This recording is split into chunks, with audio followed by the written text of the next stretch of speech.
व्हॉट्सअपवरती आम्ही ज्यावेळेस सगळ्यांना फोन करतो त्यावेळेस ते सांगतात की आम्ही व्हॉट्सअपवरती आहोत, आम्हाला माहिती आहे सभा आहे ती, परंतु आमचं कर्तव्य आहे की सगळ्यांना पुन्हा एकदा फोन करून सगळ्यांना सांगायचं. आणि तुम्ही आवर्जून आलात, लांबून आलात, तर तुमचे एकदा पुन्हा युवा त्रिमूर्तीतर्फे आभार व्यक्त करतो. धन्यवाद. प्रथमच आम्ही आता सुरुवात करणार आहोत देवाचं नाव घेऊन. गणपती बाप्पाला हार घालतील आमचे जे प्रत्येक सभेला येतात. हरदेव पटेल जी, मैं आपको बुलाना चाहता हूँ कि आप गणपती के फोटो को हार कीजिए. ते नेहमी वेळेवर येत असतात आणि प्रत्येक सभेला हजर असतात. हरदेव पटेल जी.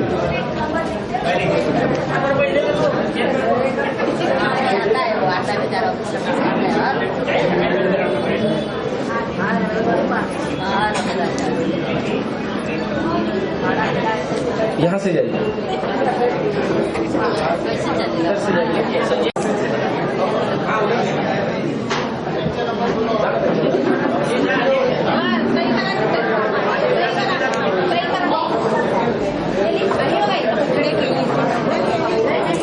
गणपतीच्या फोटोला हरदेव पटेलजी हार घालतील. त्याच्यानंतर छत्रपती शिवाजी महाराजांसाठी मी रायबा दांडगे यांना मी विनंती करतो की त्यांनी इकडे या. रायबा दांडगे.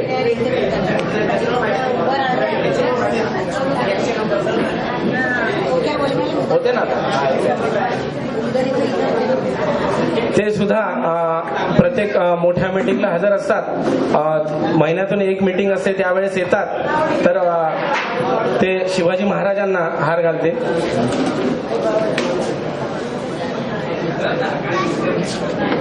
एकदा गणपती बाप्पाच्या नावाने सुरुवात करूया. गणपती बाप्पा.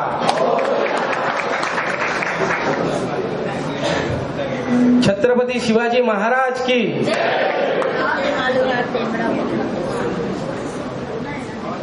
नाही की ज्याला पुष्पगुच्छ द्यायचं किंवा काय करायचं असं कोणी नाही, कारण इकडे सगळेच सभासद आहेत, ते सगळेही बेघर आहेत. आज आपली 14 वर्ष झालेली आहेत, त्यातलाच मी एक सभासद आहे आणि त्यातलेच तुम्ही आहात. आणि सगळ्यांनाच हा त्रास आहे, भाड्याचा आहे. आज 14 वर्ष आपण काय केलं हे सगळ्यांना हिस्ट्री माहिती आहे, परंतु काही लोक विसरतात आणि म्हणजे होतात की वो कर रहे ना, वो कर रहे देखेंगे जो होगा सबका होगा वो मेरा होगा, हे असंच बोलून बोलून आज आपली 14 वर्ष पूर्ण गेलेली आहेत.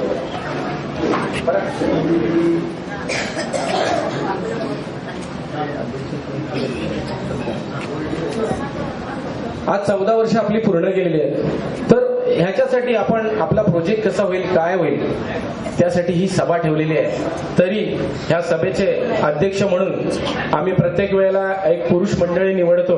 तर ह्या वर्षी युवांनी ठरवले की महिलामधून एक अध्यक्ष निवडायचा. तर मी मसूरकर काकी यांना मी विनंती करतो की त्याने अध्यक्ष पदासाठी स्टेजवरती या. खाली इकडे आमच्या बाजूला मसूरकर काकी. फक्त तुम्हाला संमती द्यायची आहे. आणि त्याच्यानंतर सूचक आणि अनुमोदक कोमल दळवी आणि लता मोळीक यांना मी विनंती करतो. फक्त तुम्हाला सभेला सुरुवात करायची आहे, फक्त सुरुवात करायची आहे. जर तुम्ही सुरुवात नाही केला तर आम्ही पुढे बोलू नाही शकत. हो, माझी संमती आहे आणि सर्वांनी यावं आणि इथे सगळे उपस्थितीत राहून ऐकून घ्यायचं आणि आपण निवडून पण द्यावं सगळ्यांना. धन्यवाद.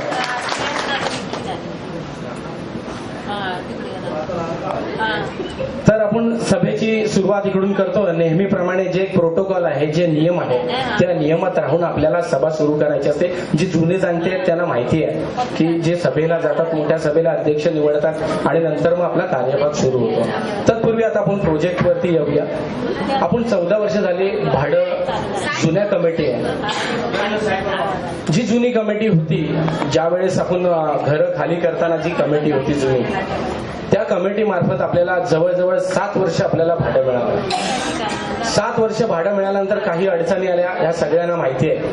आणि मग त्या अडचणीमुळे त्या कमिटीला काढायचं म्हणून सगळ्यांनी ठरवलं. आणि त्याच्यानंतर नवीन कमिटी ज्याची निशाणी होती कंदील कमिटी. कंदील कमिटीला आपण बिनविरोध निवडून दिलं. आणि त्याच्यानंतर त्यांच्या हातात जो कारभार दिला 5 वर्षात, तर ह्या 5 वर्षात काय झालं हे सगळ्यांना माहिती आहे, तरी पण आम्ही तुम्हाला सांगेल ते मुद्दे येतीलच, फराक इकडे मांडेलच. तरी पण एक पुन्हा पुन्हा आठवण करून देतो की ह्या 5 वर्षात ज्यावेळेस नवीन कमिटी आली त्यावेळेस आपण सगळे उत्सुक होतो की बाबा जुन्या कमिटीने काही नाही केलं तर नवीन कमिटी काहीतरी करेल. त्यामुळे सगळ्यांनी त्यांनी जो फतवा जारी केला की सगळ्यांनी प्रूफ जमा करा, भाडं वाटायला सुरुवात होईल. आणि आपण त्याप्रमाणे प्रूफ वाटले. मला वाटतं जवळजवळ 500 ते 600 लोकांनी प्रूफ दिले. इथे सगळे आलेले त्यांनी सगळ्यांनी प्रूफ दिले असतील. त्यावेळेस भाडं किती लोकांना मिळालं त्यावेळेस? हा, हात वरती करा. 72,000 6 महिन्याचं. बरोबर आहे. म्हणजे इकडे अर्ध्यापेक्षा अर्धी लोक त्यांना भाडं मिळालं, मग सगळ्यांना का नाही मिळालं? आपण विरोध केला होता का त्यांना? नव्हता. सगळ्यांनी प्रूफ दिले होते. मग भाडं सगळ्यांना का नाही दिलं? तो एक मुद्दा तिकडे राहिला. त्याच्यानंतर जे साईड वरती जे गोंधळ होतंय, जे काय पत्रे गेले, काय सामान गेलं, याच्यावरती कोणाचं लक्ष नाही. कारण का आपण सामान्य माणूस कुठे काय लक्ष देणार? झालं काय झालं तर लोक काय बोलली, आपली प्रॉपर्टी नाही ना, ही बिल्डरची आहे तर बिल्डर बघून घे. पण तत्पूर्वी जुन्या कमिटीच्या टायमाला एक दगड सुद्धा हल्ला नव्हता. मी त्यांची प्रशंसा करत नाही, त्यांनी सुद्धा काम नाही केलंय. त्यांनी काम नाही केलं आणि कमिटी काम का नाही करत ही पण आमची चुकी असते कधी कधी, कारण का आपण एकत्र नाही आहोत. त्यामुळे पण आता आपल्याला एकत्र यायचं आहे. ही शिकलेली मुलं आहेत, त्यांना सगळं कायदा कानून सगळं माहिती आहे, त्यांना इंग्लिश वाचता येतं. तत्पूर्वी आता आपण जे 5 वर्ष झाले, हा दुसरा मुद्दा की तिकडचं सगळं भंगार गेलं, सगळं काय गेलं, आपण कोणीही काही करू शकलं नाही. मग त्याच्यानंतर एक नंदीवर्धन म्हणून आला, ज्यांनी 72,000 भाडं दिलं. त्या नंदीवर्धनला काढायलाही आपण सगळ्यांनी एक मताने निर्णय घेतला की नाही. आणि नवीन विकासक म्हणून रक्षीला आपण निवडून दिलं. रक्षीने ज्या वेळेस निवडून दिलं त्यावेळेस त्याने आपल्याला 3 ते 6 महिन्याचा टाइम घेतला होता. 3 महिन्याचा. ऑगस्ट, सप्टेंबर, ऑक्टोबर आपण 3 महिने सगळेही शांत होतो. रस्त्यात भेटलो, एक दुसऱ्याला बोलायचो फक्त, अरे 3 महिन्यांना तो बोललाय काम करेल. आणि 4थ्या महिने मला वाटतं गणेश गोरेजी आपल्या इकडे आले होते. त्या मीटिंगला मी होतो. मला वाटतं 50-60 लोक होते. आपण उभ्या ती मीटिंग घेतली होती. त्यावेळेस परत गणेश गोरेजी बोलले की मला 6 महिन्याचा कालावधी द्या. आणि त्याच्यात ठाकूर म्हणून कोण आर्किटेक्ट आले होते.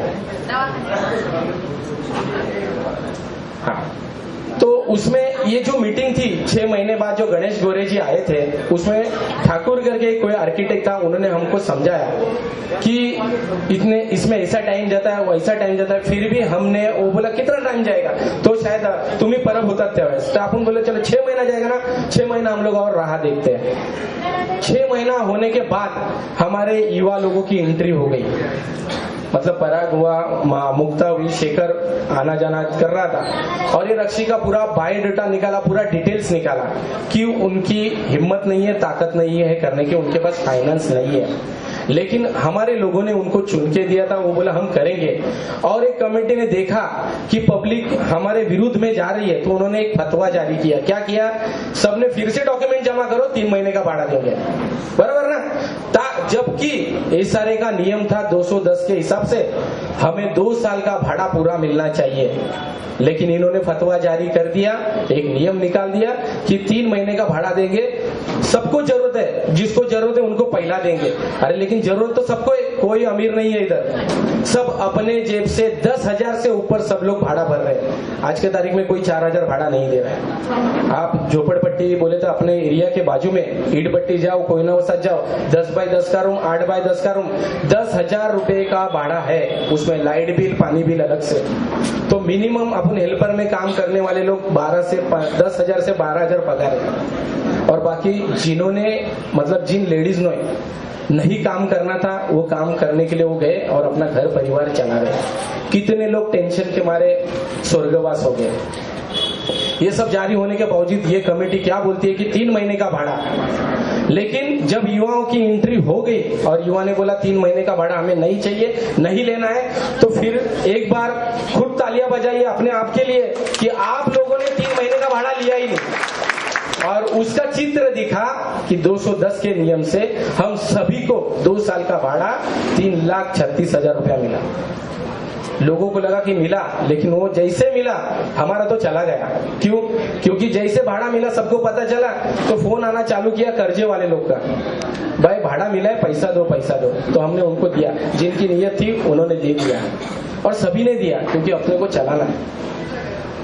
अब इतना होने के बावजूद जब हम एग्रीमेंट, और कमेटी ने डराया भी हमें कि एग्रीमेंट करो तुमको भाड़ा देंगे, एग्रीमेंट करो तुमको भाड़ा देंगे, लेकिन हमारे साथ जो थे 300 लोग वो डटे रहे, उन्होंने हिम्मत किया और हमारे साथ डटे रहे, भाड़ा एग्रीमेंट किया नहीं। जिन्होंने किया ठीक है, उनसे भी हमको कोई शिकायत नहीं है, वो भी आए हैं, इनके कोई शिकायत नहीं, क्योंकि वो मजबूरी थी, उनको समझ में नहीं आ रहा था कि हम क्या करें, क्योंकि उनको भाड़ा दिख रहा था। अगर मैं भाड़ा नहीं लूंगा तो मुझे मेरा मालिक निकाल देगा, क्योंकि हमको ऐसे लोग मिले थे कि संजय की हमको भाड़ा हम नहीं लेंगे तो हमको निकाल देंगे मालिक। तो कुछ मजबूरी से गए, कुछ किन लोगों को समझ में नहीं आया, किन लोगों ने ऐसा लगा रहे वो आदमी कर रहा है करके मैं कर रहा हूँ, इसमें पढ़ाई लिखाई कुछ नहीं। लेकिन अब पढ़े लिखे लोग आ गए ना, तो हमने रुके और 300 लोगों का भाड़ा विदाउट एग्रीमेंट लिया, विदाउट एग्रीमेंट। वो डर निकल गया कि बाबा जो एग्रीमेंट किए थे उन्होंने वो क्या बोल रहे हैं कि अरे हमने एग्रीमेंट किया तो भाड़ा मिला, आपको 8 दिन के बाद मिला विदाउट एग्रीमेंट। तो इसमें एग्रीमेंट और भाड़े का कोई संबंध नहीं था, फिर भी हमें ये बताया गया है कि एग्रीमेंट करोगे तो ही भाड़ा मिलेगा। तो भी हमारे दिल से जो डर था वो युवाओं ने निकाल दिया। और सबसे पहले जो हमें इतना देर तक रुकाया गया, NCLT, मतलब उसका मतलब भी हमें मालूम नहीं, मुझे भी मालूम नहीं।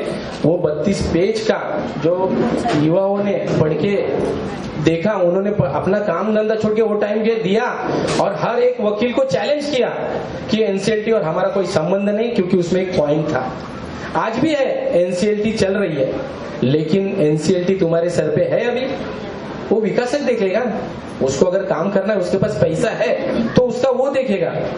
हमने विकासक को कोई विरोध नहीं किया है। एक भी आदमी अभी इसमें से कोई आया है, वो एक भी आदमी दिखावे कि किधर विकासक के नाम पे हमने कंप्लेंट की है कि बाबा लिखा पढ़ी में कि काम मत करो।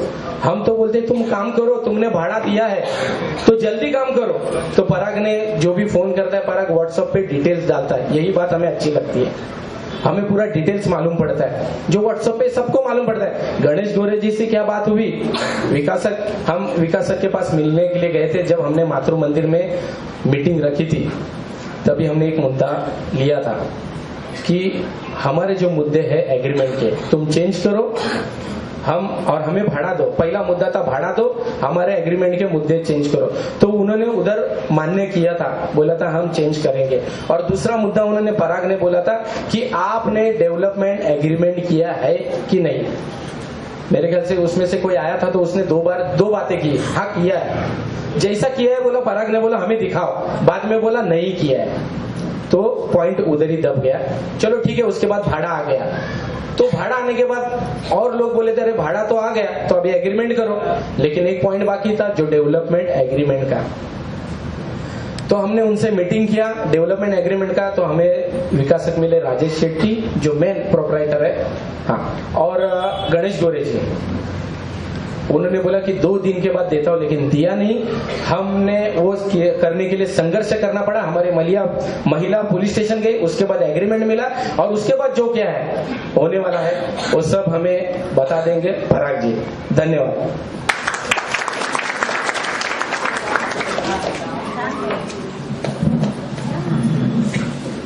मैं तो दिख रहा हूँ सबको ना।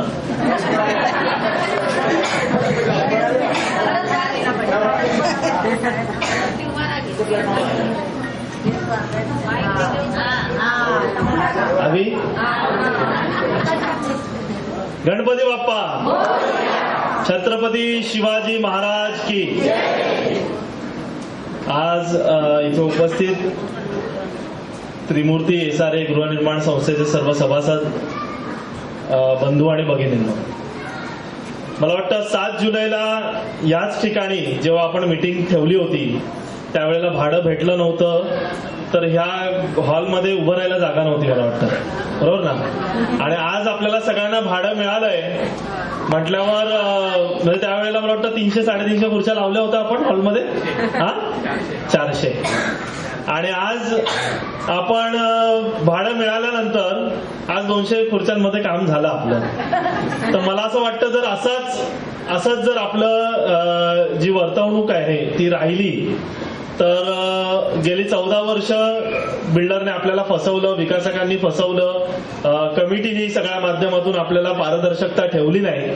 तर ह्याच्या पुढे सुद्धा तुम्हाला घरं मिळण्याची जी शक्यता आहे, म्हणजे ही व्हिडिओ आता आपण युट्यूबला टाकू म्हणून त्या लोकांसाठी आव्हान आहे की याच्या पुढे मग तुम्ही अपेक्षा करू नका आमच्याकडून की तुम्ही काहीतरी करा, तुम्ही काहीतरी का, आता होत नाहीये काही. तर सारखं आम्ही आपल्या लढाईला जाणार आणि तुम्ही कपडे सांभाळणार, असं काही चालणार नाही. त्यामुळे जर काही करायचं असेल, नवीन कमिटी निवडून आणायची असेल, लोकांमध्ये यायचं असेल तर लोकांमध्ये इथे येऊन तुम्हाला समर्थन सगळ्यांना द्यायला पाहिजे आणि ते गरजेचं आहे. पण ठीक आहे, हरकत नाही. जी लोक नाही आली, ज्यांना नाही यायला मिळालं काही कारणास्तव, आपण त्यांना समजून घेऊ, काही हरकत नाहीये. पण तुम्ही सगळे इथे मोठ्या संख्येने ह्या मीटिंगला उपस्थित राहिलात तर त्याबद्दल युवा त्रिमूर्ती असतील, महिला असतील, सगळ्यांकडून तुमचे मनपूर्वक आभार व्यक्त करतो. आता आपण पुन्हा एकदा जसं आपण 7 जुलैला बघितलं होतं की हा प्रकल्प कशा प्रकारे अडकत गेला आणि ही जी कमिटी आहे जी मला वाटतं 2019ला आली, बरोबर ना, 2019ला आल्यानंतर त्यांनी जे काही काळे कारभार केले आणि ते कशा प्रकारे सगळ्या गोष्टी लपवल्या गेल्या, किस प्रकार से उन्होंने हमें फंसाया है, इस विषय पर आज हम ज्यादा जोर देंगे और उसके रिलेटेड जो बात करेंगे वो बात विदाउट प्रूफ नहीं करेंगे. किसी को भी हमने आज तक ऐसा बोला नहीं है कि तुमने पैसे खाए, इसने पैसे खाए, उसने पैसे खाए.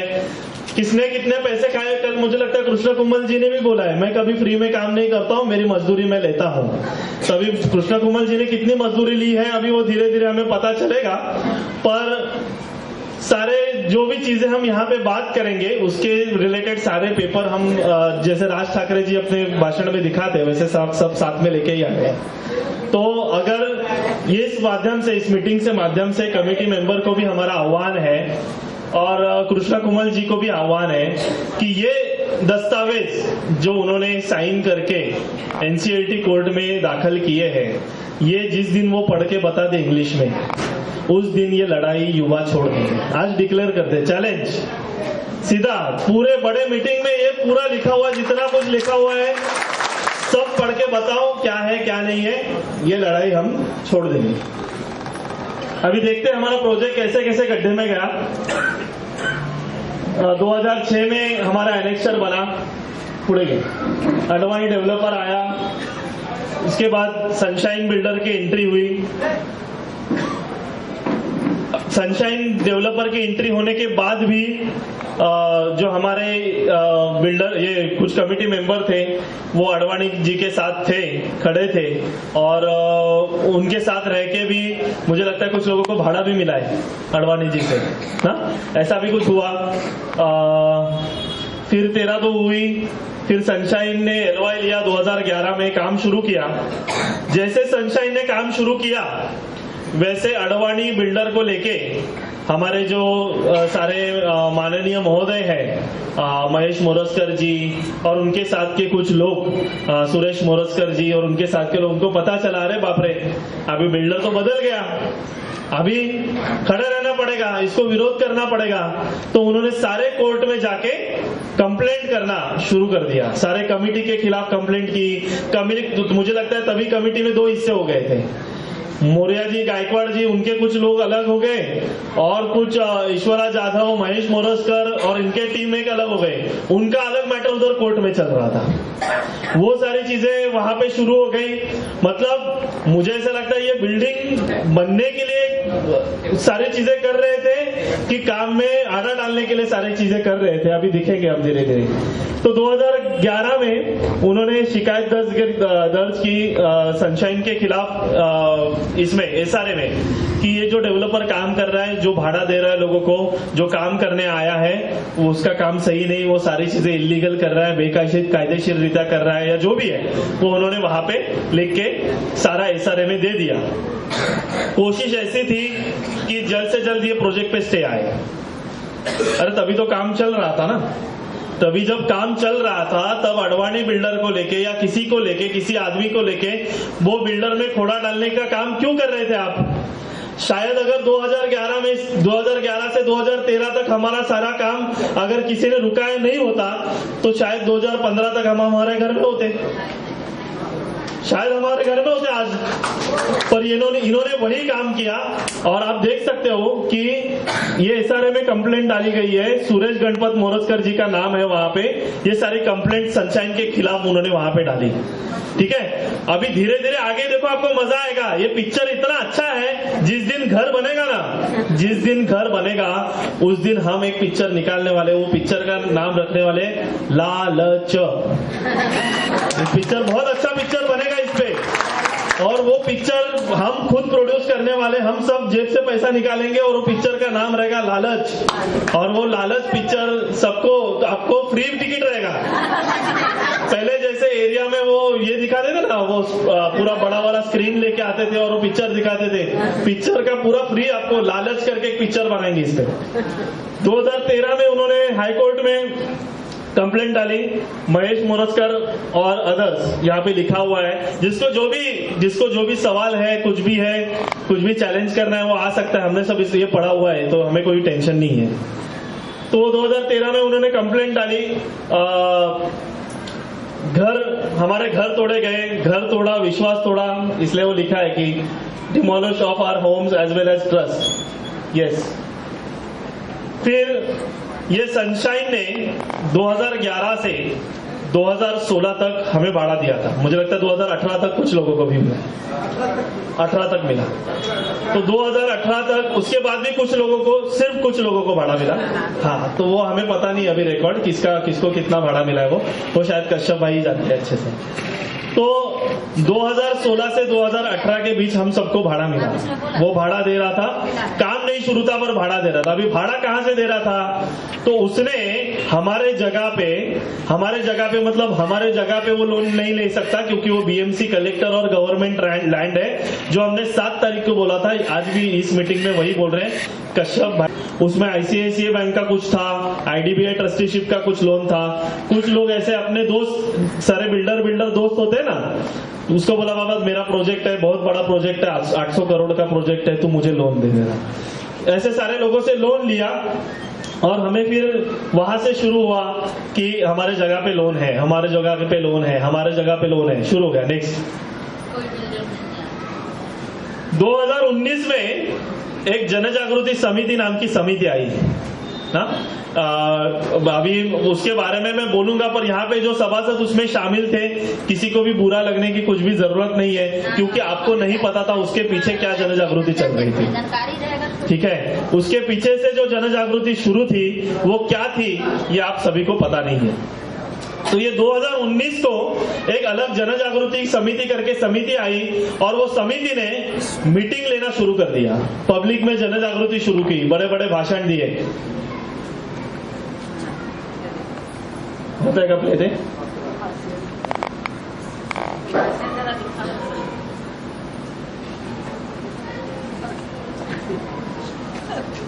नहीं, ठीक है।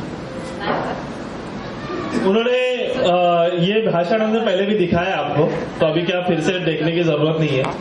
तो वो भाषण ऐसे स्टेज बीच बनाए गए, और स्टेज से बड़े बड़े भाषण, ये बिल्डर को यहाँ से निकाला जाएगा, ही जी कमिटी आहे, ही यांना पण आपण सगळ्यांना काढणार, आणि काय नाही नवीन बिल्डर आणायचा, आणि त्याचं जे काही फायनान्शियल हे आहे ते आपण सगळ्यांनी आपण बघायचं, आणि मग त्याला आपण इथे जागेला काम करायला आपण ते द्यायचं. आपण घाबरायचं नाही कोणाला, तो बिल्डर असू दे मोठा, आपल्याकडे 100 बिल्डर पडलेले आहेत तिकडे. ऐसे अच्छे आवाज में भी अच्छा है उनका, तो अच्छे लाइन में लगे हैं बिल्डर, और और यहाँ से लेके वहां तक बैनर लगाएंगे कमेटी के खिलाफ, बहुत बड़े बड़े बैनर लगाने वाले थे। और वो बहुत अच्छा था, सुनने में बहुत अच्छा लगा, वीडियो देख के भी मजा आता है ना। मतलब आज जो परिस्थिति बदल गई ना, ये पिक्चर में ये है वो मेन रोल रहेगा। मतलब ये जो सारी चीजें मैंने बताई ना, उसकी मेन रोल रहेगा जो पिक्चर हम दिखाएंगे, ठीक है। तो ऐसा भाषण किया गया 2019 में, और 2019 में भाषण किया, सबको एक साथ किया, इकट्ठा किया। और क्या किया गया, एक मुझे लगता है 104 या 108 लोग कुछ थे, उन्होंने 2019 में सनशाइन के खिलाफ काम करने के लिए 2011 से कर रहे थे सनशाइन के खिलाफ। 2019 में कुछ अलग ही बूस्ट मिल गया उनको, मतलब अलग ही कुछ एक उभारी मिल गई ना। वो क्या उभारी थी, क्या थी, वो हमें पता नहीं। वो किसने उभारी दी थी उनको, वो भी हमें पता नहीं। पर वो अलग ही एक स्टाइल में काम शुरू हो गया। कमिटी पे नहीं थे, उन्होंने 104 लोगों को लेके वहां पे एसआरए में कंप्लेंट डाल दी कि ये सनशाइन वाला हमें भाड़ा नहीं दे रहा है। जो भी अच्छा था, अच्छा काम किया था तभी कंप्लेंट डाली थी कि सनशाइन वाला लोगों का भाड़ा नहीं दे रहा है, लोगों को हम लोग सारे परेशान हो गए हैं, हम लोग त्रस्त हो गए, जो भी करो आप और इस पे हमें न्याय दे दो। और एसआरए में ये कंप्लेंट दर्ज की। अभी वो कंप्लेंट कौन कौन था मैं पढ़ रहा हूँ, यहाँ पे कंप्लेंट मेरे पास है 2019 की, किसने कंप्लेंट थी, वहां पे कौन कौन मौजूद था, सारी चीजें बता रहा हूँ। तो यहाँ पे 4 नाम लिखे हैं जिन्होंने कंप्लेंट की, देखो।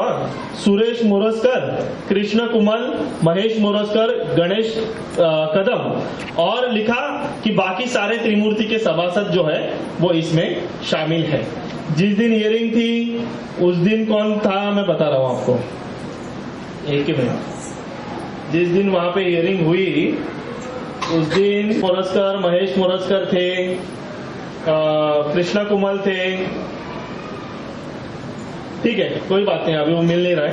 तो वो हियरिंग हुई वहां पे एसआरए में हियरिंग होने के बाद उन्होंने, एसआरए ने भी हमें सारी चीजें सुन के ली और बोल दिया एसआरए ने, ये महेश मोरस्कर बहुत अच्छा काम किया उन्होंने 2019 में कि सनशाइन डेवलपर को 13-2 किया और 13-2 करके सनशाइन डेवलपर ये प्रोजेक्ट से बाहर चला गया।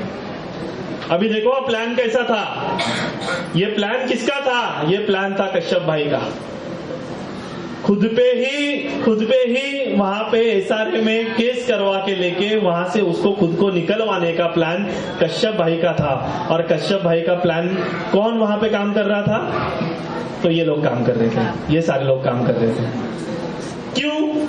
क्यों ऐसा हमें लग रहा है, क्योंकि उसके आगे जो इन्होंने कारनामा किया है वो बहुत अच्छा कारनामा किया, बराबर ना। तो अभी 2019 में सनशाइन डेवलपर निकल गया प्रोजेक्ट से, प्रोजेक्ट खाली हो गया, उसका लोन वो देख ले, एनसीएलटी में जाके वो किधर जाए, वो रास्ते पे कुछ भी करे, कहीं पे भी जाए, हमें क्या फर्क पड़ रहा है।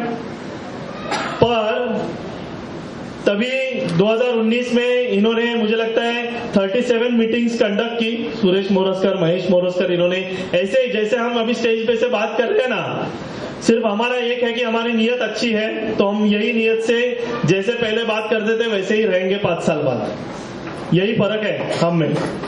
तो उन्होंने भी वैसे ही जैसे हम बात कर रहे हैं वैसे ही 37 मीटिंग्स मुझे लगता है ली, और वो मीटिंग में जन जागृति की गई, नहीं सनशाइन को निकालेंगे, ये कमेटी नाकाम है, वो ठीक है ना, वो कमेटी ने भी कुछ काम नहीं किया, ठीक है। वो कमेटी ने, उनको जितना पता था उन्होंने उतना किया, उनपे भी आरोप हुए, सारे लोगों ने वहां पे ये किया, उन्होंने भी कभी लोगों के साथ पारदर्शिता रखी नहीं, कुछ चीजें बताई नहीं, एक सारे केसेस के बारे में लोगों को जानकारी नहीं दी। उनका भी काम हम ऐसा नहीं, उनका सराहना नहीं करेंगे, और उन्होंने भी ऐसा कुछ एकदम अलग अच्छे से कुछ किया, ऐसा भी कुछ नहीं है। फिर ये आए 2019 में ये चुनाव जीत गए, कंदील उन्होंने निशानी दी, और बोलते हैं ना, जिस दिन से वो कंदील लेके आए उस दिन से हमारी दिवाली गायब हो गई। जब जिस दिन से कंदील लेके जीत गए उस दिन से दिवाली हमारे लाइफ से निकल गई, और 2019 में आने के बाद फिर हमें वहां पे हमें एक ही चीज बताई जाती थी कि 2019 के बाद अगर आप देखते थे कोर्ट में केस चालू है, कोर्ट में केस, कोई भी जाएगा ऑफिस में तो एक ही बोलते थे, जल्द ही, ओ कृष्ण कुमार जी बोलेंगे, साहब जी आएगा, जल्दी आएगा, हो जाएगा। सर जी हो जाएगा, सर जी जल्दी होने वाला है, जल्दी होने वाला है। और ये जल्दी जल्दी करते करते 2019 से लेके 2020 तक, मुझे लगता है ये एफिडेविट कब बनाया उन्होंने? हाँ 2020 ना, जनवरी 2021, 2019, 20 और 21, 3 साल ये वैसे ही वहां पे बैठे रहे कि अभी ये केस चालू है, अभी केस का ये आएगा, अभी वो केस चालू था। केस चालू था कंपनी कोर्ट में, जिसका और आपका कुछ संबंध नहीं था, कुछ संबंध नहीं था। वो सनशाइन वाला कश्यप भाई और आईसीआईसीआई बैंक का केस था, वो दोनों देख लेते थे। पर नहीं, 2019 में चुन के किसने दिया हमें? कश्यप भाई ने। अभी कश्यप भाई ने इतनी मदद की हमें तो ऐसे ही लग रहा है कश्यप भाई ने हमें इतनी मदद की, तो अभी कश्यप भाई को छोड़ के कैसे चलेगा? तो कश्यप भाई सपोर्ट कर रहे थे तब तक बहुत सारी चीजें हुई। मुझे लगता है तभी 2021 के इसमें मुझे लगता है वो भंगार भी तभी गायब हो गया ना, हाँ। तो मुझे लगता है आगे उसके बाद हाँ, तो मुझे लगता है वो भंगार का भी चोरी का वहां पे सारी चीजें हुई। और शुरू था कि नहीं कोर्ट में केस चालू है, ये डेट पे जाएंगे तो ये डेट पे ये करेंगे, आगे नेक्स्ट डेट आएगा, ये कोर्ट का डेट आएगा, वो कोर्ट का डेट आएगा, वैसे ही चलता रहा। 24 तारीख, 25 तारीख, नहीं तो 15 तारीख, यही बताते थे। जितने मीटिंग में जाओगे वही बताएंगे, 24 तारीख, 25 तारीख, नहीं तो 15 तारीख।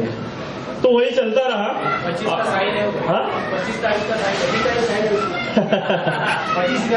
मतलब ये 25 तारीख का साइन जो लिया 2020 में ना, वो क्यों लिया है, क्या लिया है, वो मैं सब बताता हूँ आपको, ठीक है। अभी क्या किया इन्होंने, ये जो बोलते हैं ना कि एनसीएलटी कोर्ट से आया और हमारे ऊपर लोन आ गया, अभी वो सारे लोग यहाँ पे आ जाएंगे, लोन दे देंगे, सारी चीजें करेंगे। इन्होंने क्या किया है ना कारनामा, ये कृष्णा कुमल जी, यहाँ से मैं चैलेंज कर रहा हूं उनको, ये सारे ऑर्डर हमें पता, ये रीड करके, ये पढ़ के हमें बताए ये कृष्णा कुमल जी ने क्या किया। 25 तारीख को 25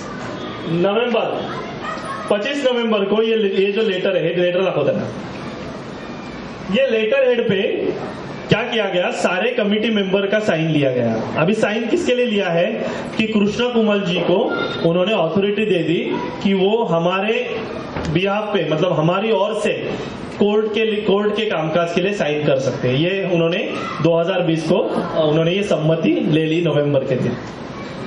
अभी जनवरी में क्या किया इन्होंने, पब्लिक मीटिंग ली नहीं, कुछ नहीं ली। जनवरी में क्या किया, ये एफिडेविट बनाया। और ये एफिडेविट में आप अगर ये एफिडेविट पढ़ोगे ना, आप खुद ब खुद हंस जाओगे। ये एफिडेविट में कृष्णा कुमल जी लिख के देते हैं खुद कि एनसीएलटी कोर्ट को लिख के दिया 2019 में जो कश्यप भाई के ऊपर कार्यवाही हुई, जो एसआरए के माध्यम से कार्यवाही की गई और कश्यप भाई को निकाला गया, वो सरासर इल्लीगल है और हम इसको सपोर्ट नहीं करते। मतलब देखो जो 2019 में खुद कश्यप भाई को निकालने के लिए कंप्लेंट डाले, 2021 में लिख के दिए, ये एफिडेविट दिया एनसीएलटी कोर्ट में कि वो जो कार्यवाही एसआरए ने की उसके लिए वो कार्यवाही रद्द की जाए, हमारे जो डेवलपर है वो सनशाइन ही है। अभी ये समझ में आया आपको इसका गेम क्या था? मतलब कमेटी चुनाव से पहले कश्यप भाई के ऊपर कार्यवाही की गई एसआरए में, उनको निकाला गया, और 2019 में जब कमेटी आई तो उसके बाद फिर से एनसीएलटी कोर्ट में लेके जाने वाले यही 19 लोग हैं जिनको हमें अभी निकालना है। यही 19 लोगों ने ये एनसीएलटी का एफिडेविट बनाया है। यही 19 लोगों ने आज जो 7 साल 14 साल आप घर पे से बाहर आओ ना, ये 19 लोगों के वजह से है, क्योंकि जिन्होंने वो भी सही साइन करके दी कि कृष्णा कुमल जी साइन कर सकते। कृष्णा कुमल जी खुद यहाँ पे आए और वो बताए सारे लोगों के सामने एफिडेविट में क्या लिखा है, उन्होंने क्या लिख के दिया और कैसे हमारी लाइफ की पूरी वाट लगा दी। आज सारे हमारे माता पिता सारे लोग, उनकी तो उम्र हो गई, आज हमारा एज है, और जिस एज में हमें सेविंग करना चाहिए, पैसे बचाने चाहिए, आगे बढ़ना चाहिए आपके लाइफ में, वहां पे हमारा लाइफ भाड़ा भरने में जा रहा है। ये लोगों की वजह से जा रहा है। ये लोगों ने ये कोर्ट में डाला, ये मैटर फिर से डाला, और फिर वहां से एंट्री हुई नंदीवर्धन डेवलपर की। अगर इन्होंने ये एफिडेविट कोर्ट में जमा नहीं करवाते थे, आज जिंदगी में किसी भी एनसीएलटी कोर्ट को हमारे पास आने की ये नहीं थी, मतलब वो आ ही नहीं सकते थे, क्योंकि जगह बीएमसी की है, जगह कलेक्टर लैंड है, जगह एसआरए की है, एनसीएलटी कोर्ट की नहीं है। पर इन्होंने ये एफिडेविट करवा के दिया, और एफिडेविट में सरासर इतना लिखा, इतना झूठ, इतना रंग बदलते हो आप। कल उन्होंने ग्रुप पे हमें लिख के भेजा है कि मैं कोई भी काम फ्री में नहीं करता, मैं मेरे काम की मजदूरी लेता हूं। अरे ये काम करने की कितनी मजदूरी ली ना, वो बताओ, हम दे देंगे आपको। अगर इतना काम करना था ना, ये सभासदों ने मिलकर 1 लाख रुपया जमा किया, कितनी मजदूरी होती है ना आपकी, ये बताओ। हम भाड़ा भरते ना, उसमें से पैसा निकाल के आपको देंगे। ये ऐसे काले कारनामे करने के लिए आपको रखा था कमेटी में। और ये करने के बाद वहां से हमारे प्रोजेक्ट की वाट लगने की शुरुआत हो गई। नंदीवर्धन डेवलपर नाम का डेवलपर की वो सारा प्लान था, वो जो बोलते ना, वहां पे और बिल्डर आए थे, ऐसी मीटिंग हुई और वहां पे सब लोग बैठे थे, और फिर नंदीवर्धन ने एकदम कम कोटेशन दिया, फिर उसको पास किया गया। हमें नहीं पता था कि चेतन जैन का ये है। ते नंदीवर्धनचं दाखव लेटर त्यांना।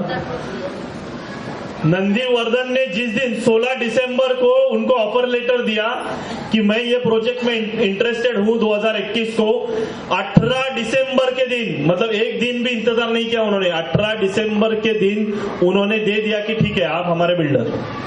और वो चेतन जैन की उस पे सही है, साइन है। और हमें बोल रहे थे, जब भी हम लोग सवाल पूछने जा रहे थे तो हमें बोल रहे थे, अरे हमें तो पता ही नहीं था कि उसमें चेतन जैन है, हम कभी देते ही नहीं थे, क्योंकि हमें पता है प्रवीण जैन काम नहीं करता, ऐसा वैसा, उनको सब पता था। और ये सारी चीजें की गई वो एक ही आदमी को बचाने के लिए, वो मतलब कश्यप मेहता। मतलब इसका मतलब तो ये हुआ कि आपका तो घर चल रहा था, इसका मतलब तो यही था ना कि आपका घर चल रहा था, आपको किसी की कुछ पड़ी नहीं थी। कश्यप भाई के लिए जो भी कर सकते थे आप लोगों ने किया, वही किया आपने, और कुछ नहीं किया। 2019 में ये जो पुरानी कमेटी थी, ये पुरानी कमेटी को कश्यप भाई ने उनको भी गाजर दिखाया, और वो परिणी नाम का डेवलपर, परिणी पता है आपको, परिणी डेवलपर नाम का नाम आया था, नाम सुनने में आया था, परिणी बिल्डर आएगा, वो कश्यप भाई के दोस्ती था। कश्यप भाई ने क्या किया, उसको बोला तू जा, ये जो पुराने वाले है ना, इनको सबको तू गाजर दिखा। गाजर हलवा नहीं बनेगा जिंदगी में, पर तू उनको गाजर दिखाते रहे। मैं यहां से ये नई कमेटी लाने के लिए पूरी ताकत लगाता हूं। जैसे नई कमेटी आ गई, सारी चीजें उसके हाथ में आ गई, ये एफिडेविट 2021 को उन्होंने वहां पे जमा करवा दी। तो इस प्रकार से हमें फंसाया गया। किसी को पता है इसके बारे में, एफिडेविट आपके बिहाफ पे बनाया गया है, आपने जो साइन, आपने जो उनको वोट किए ना, उसके हिसाब से बना के दिया। आपको पता है ये एग्रीमेंट हुआ था, आपको बताया क्या 2021 में?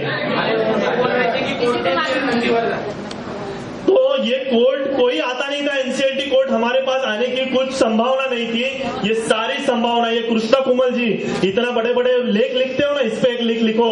मेरा चैलेंज है, इस मीटिंग के माध्यम से आपको चैलेंज है, और वो लेख लिखने के लिए आपकी जो भी मजदूरी है ना, हम देंगे। दे दो 5,000 10,000 जो मजदूरी बनती है ना, आपको देंगे। इस पे एक लेख लिखे और हमें बताइए कि क्यों हमारे लोगों को आपने फंसाया गया। ये देखो ना, ये लेटर है चेतन जैन को दिया हुआ, यहाँ पे लिखा है चेतन जैन का नाम है उस लेटर में। और हमें बोल रहे थे, अरे बाप रे, हमें पता, नंदीवर्धन तो बहुत ठाणे का बिल्डर है, बहुत बड़ा बिल्डर है, वो इतना काम करता है, वो काम। जब हमने सब पेपर निकाले तो हमें पता, इनको तो पता था कि ये चेतन जैन है। मतलब इनकी इच्छा नहीं थी काम करने की, ये काम करने के लिए नहीं आए थे। तो क्या किस बात की मजदूरी आप ले रहे थे? लोगों को फंसाने की, गरीबों को लूटने की, गरीबों के हाल करने की मजदूरी ले रहे थे आप? अरे इसे नीचे आप किसी भी न्यायालय में जीत जाओ, चलो ये वोट भी जीत जाओ, इलेक्शन भी जीत जाओ आप, पर ऊपर का जो न्यायालय ना वहां पे आपको जिंदगी में नहीं जीत पाओगे आप लोग। जितने लोगों ने हमें फंसाया ना, ऊपर का न्यायालय ना वहां पे जिंदगी में नहीं जीत पाओगे। तो ये सारी बातें हुई। उसके बाद नंदीवर्धन को यहां से भगाया गया। नंदीवर्धन को भगाने के बाद एक राक्षी नाम का बिल्डर, बहुत बड़ा बिल्डर है, बहुत बड़ा बिल्डर है, मीटिंग में हमें बताते बहुत बड़ा बिल्डर है, बहुत बड़ा बिल्डर है। बिल्डर के खिलाफ आज तक मैंने बात नहीं की, पर आज मैं बात करूंगा, बिल्कुल करूंगा, क्योंकि इतना बड़ा डेवलपर था, इतना बड़ा बिल्डर था, तो हमें क्यों संघर्ष करना पड़ा हमारा भाड़ा लाने के लिए? पैसे नहीं थे उसके पास? नहीं, वो केस चालू है ना हाई कोर्ट में। मतलब हम जब वकील खड़े हो गए बात करने के लिए, तो उनके पास जवाब नहीं था कुछ भी देने के लिए। जब हम पढ़े लोग लिखे लोग उतरने लगे, फिर धीरे धीरे नहीं तो हम लोग देख लेंगे, निकाल दो उसको, ऐसा करो वैसा करो। फिर हमें हर रविवार को ऑफिस बंद होना शुरू हो गया। मुझे लगता पहला रविवार को ऑफिस शुरू रहता था, फिर धीरे धीरे बंद होना शुरू हो गया। नहीं, सिर्फ हम सोमवार से शुक्रवार मिलेंगे, क्योंकि रविवार को तो युवा आते हैं, हम उनको कैसा जवाब देंगे, क्योंकि वो तो पेपर लेके बैठते हैं। जब उन्होंने भाड़ा नहीं दिया, मुझे लगता है फरवरी 2024 में हमने इस प्रोजेक्ट में एंट्री की। एंट्री करने के बाद धीरे धीरे जैसे हमने उनको पूछना शुरू कर दिया सारी चीजें, तेरे खाली के जरा एकदम खाली के, हाँ बस, तो सारी चीजों की जानकारी लेना शुरू कर दिया और सवाल पूछने शुरू कर दिए। फिर उनकी एकदम, आज वो गणेश कदम जी लिख रहे वहां पे व्हॉट्सअप पे, काय त्यांना उत्तर द्यायची ते आम्ही देतो, आमच्याकडे सगळ्या प्रश्नांची उत्तर आहे। मुझे हंसना आता है बहुत। अरे वो उत्तर देना छोड़ दो, ये सिर्फ इंग्लिश में लिखा हुआ पढ़ के आप बता दो, बस आपको मान लिया आपने। ये क्या किया आपने, क्या नहीं किया ना, ये सब काली करतूत है। सारी चीजें हमारे पास, कच्चा चिट्टा हमारे साथ श्री कृष्ण खड़े, भगवान खड़े, इसके लिए हमारे पास सारी चीजें कहीं ना कहीं से पहुंच गई। तो ये सारी चीजें उन्होंने की। फिर इतना बड़ा डेवलपर था, भाड़ा नहीं भर पाया। आज जो भाड़ा मिला और जो 560 लोगों को भाड़ा मिला, और आगे 700 मुझे लगता है 729, अभी कितने हो गए? 740, जो भी 740 लोगों को जो भी भाड़ा मिलेगा, वो सिर्फ और सिर्फ महिलाओं के वजह से और युवाओं के वजह से मिलेगा। क्योंकि यहाँ पे मीटिंग में जब वो आते थे तो वो यही बोलते थे, उसको हमने बोला है कि अभी ये तुम्हारा जो कोर्ट का सब चालू है, तब तक तो 3 महीने का भाड़ा वो दे दो। 3 महीने का भाड़ा, हमने बोला 3 महीने का क्यों लेंगे? अगर SRA का नियम ये कहता है कि 2 साल का भाड़ा उसको वहां पे भरना है, उसके पास नहीं है ना पैसा, निकल जाए वो। हमने तभी से सारे डेवलपर के साथ मीटिंग कंडक्ट करना शुरू कर दिया, सारे डेवलपर को प्रपोजल भेजा। ये खबर कश्यप मेहता को भी पहुंच गई होगी, क्योंकि परिणी डेवलपर का हमें भी फोन आया था। हमें भी परिणी वाले ने फोन किया, मीटिंग के लिए बुलाया। हम वहां पे बैठे थे। हमें परिणी डेवलपर ने बोला कि मैं क्या करता हूं, भाड़ा वगैरह छोड़ दो, मैं बिल्डिंग बना के देता हूं। तो हमने भी उनको बताया बहुत अच्छे शब्दों में कि कांच का ऑफिस और 5 स्टार का चाय पी के, हम बहुत बार 5 स्टार में जाते हैं और चाय पीते हैं, वो सब हमारे पुराने लोग ऐसा देख के एकदम चमक जाते थे, हमें उसका कुछ फर्क नहीं पड़ता साहब। तो आप वो टेंशन मत लो, इलीगल की इधर कुछ होने भी नहीं देंगे अभी। हाँ, तो आपका प्रपोजल आपके पास रखो। धन्यवाद, आपने आपका समय हमें दिया। हम किसी भी ऐसे डेवलपर को यहाँ पे एंट्री नहीं देंगे। वो पूरा क्या गेम था, क्या नहीं था। फिर हमें सहारा स्टार में एक दिन चाय पीने के लिए किसी ने बुलाया, सहारा स्टार होटल, और वो भी वहां पे कोई कोट पहन के एक डेवलपर बैठा था। और वो सारा किसका प्लान था, क्या था, उसके पीछे कौन था, हमें सब पता था। पर हम भी गए, चाय पीने मिल रहा है 300 रुपए का, तो क्यों नहीं जाएंगे, पियेंगे ना। हम ऐसे भी जाते हैं 5 स्टार में चाय पीते, मीटिंग किया, बहुत मीटिंग की हमने लाइफ में। तो उसको ऐसे लगा रहेगा कि इनको 5 स्टार में बुलाया, मतलब ये देख के पूरा चमक जाएंगे।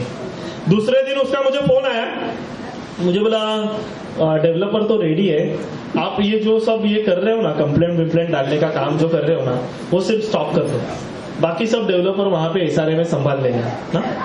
मैंने बोला अच्छा ऐसा है क्या? बोला बहुत बड़ा आदमी है। हाँ हाँ बहुत बड़ा आदमी, उसके पास पैसा मतलब इतना है, 1000 करोड़ 2000 करोड़। बोला बहुत बहुत अच्छा है, बहुत अच्छा है, कोई बात नहीं है।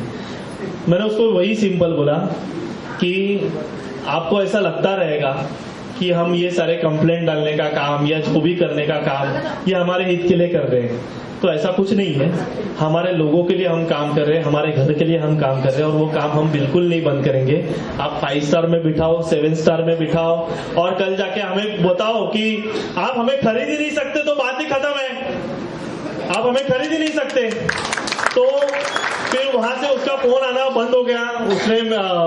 उसने वो समझ गया कि इससे बात करके कुछ मतलब नहीं, ये क्या ये नहीं करने वाला है, हमें एंटरटेन नहीं करने वाला है।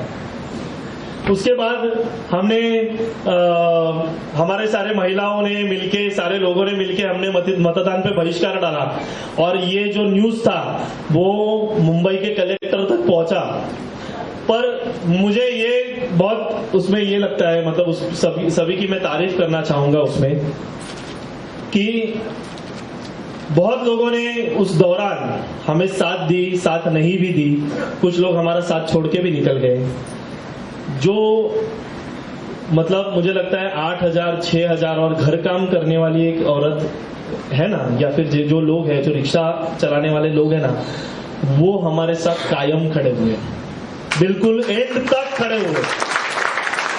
जिनके घर थे, जिनके पास पैसा था, वो उनका मन परिवर्तन हुआ, पर जो गरीब थे ना, उन्होंने हमारे साथ कभी छोड़ी नहीं, कभी नहीं छोड़ी। और उसके लिए उनका तहे दिल से एंड तक, भाड़ा नहीं मिला था ना, जिस दिन भाड़ा, मतलब जिस दिन 215 लोगों को भाड़ा मिला और 2 महीना भाड़ा नहीं मिल रहा था, जो लोग हम लोग विरोध में थे उनको नहीं भाड़ा मिल रहा था, हमने बोला एग्रीमेंट नहीं करेंगे, भाड़ा नहीं लेंगे, वही लोग हमारे साथ रुके रहे। हम लोग को बोला, हमें उन्होंने बोला, महिलाओं ने भी बोला कि आप बिंदास लड़ो।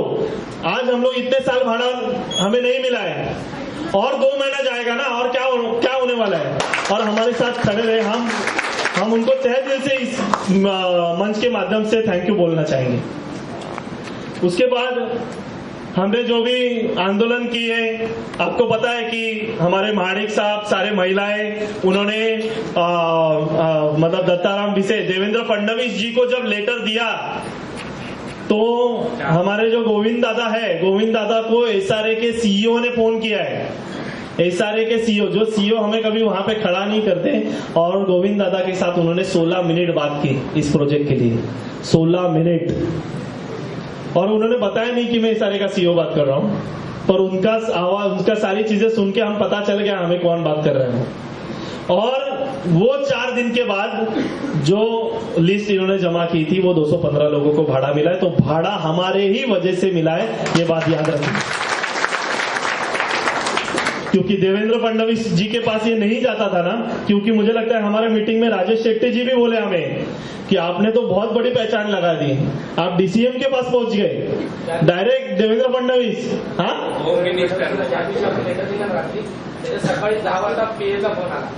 और जिस दिन हमने देवेंद्र फडणवीस जी को लेटर दिया, दूसरे दिन 10 बजे संजय दादा को भी उनके PA का फोन आ गया, क्योंकि दोनों का नंबर था, गोविंद दादा का, संजय दादा का।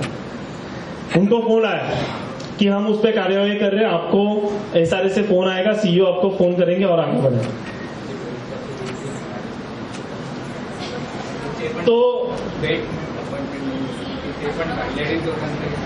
और कैसा है कि ये सारे जो महिलाएं हैं, ये महिलाओं के लिए मतलब उनकी जितनी तारीफ करो उतनी कम है, क्योंकि उनके वजह से आज तक हम यहाँ तक पहुंचे हैं। वहां पे एकनाथ शिंदे जी को लेटर देने के लिए वो लोग गए थे, देवेंद्र फडणवीस जी को लेटर देने के लिए नहीं गए थे, एकनाथ शिंदे जी को लेटर देने के लिए गए थे। पर एकनाथ शिंदे आने के लिए बहुत टाइम था, बहुत सारी, तो हाँ, तो महाडिक जी ने बोला कि नहीं, हम लोग वहां पे देवेंद्र फडणवीस आ रहे, तो हम लोग वहां पे एक बार ट्राई करते हैं। और ये महिला और महाडिक जी, इन्होंने पूरे गाड़ी के सामने आ गए देवेंद्र फडणवीस जी के, पूरा जेड सिक्योरिटी ब्रेक करके उनके गाड़ी के सामने गए और उनके हाथ में लेटर दिया।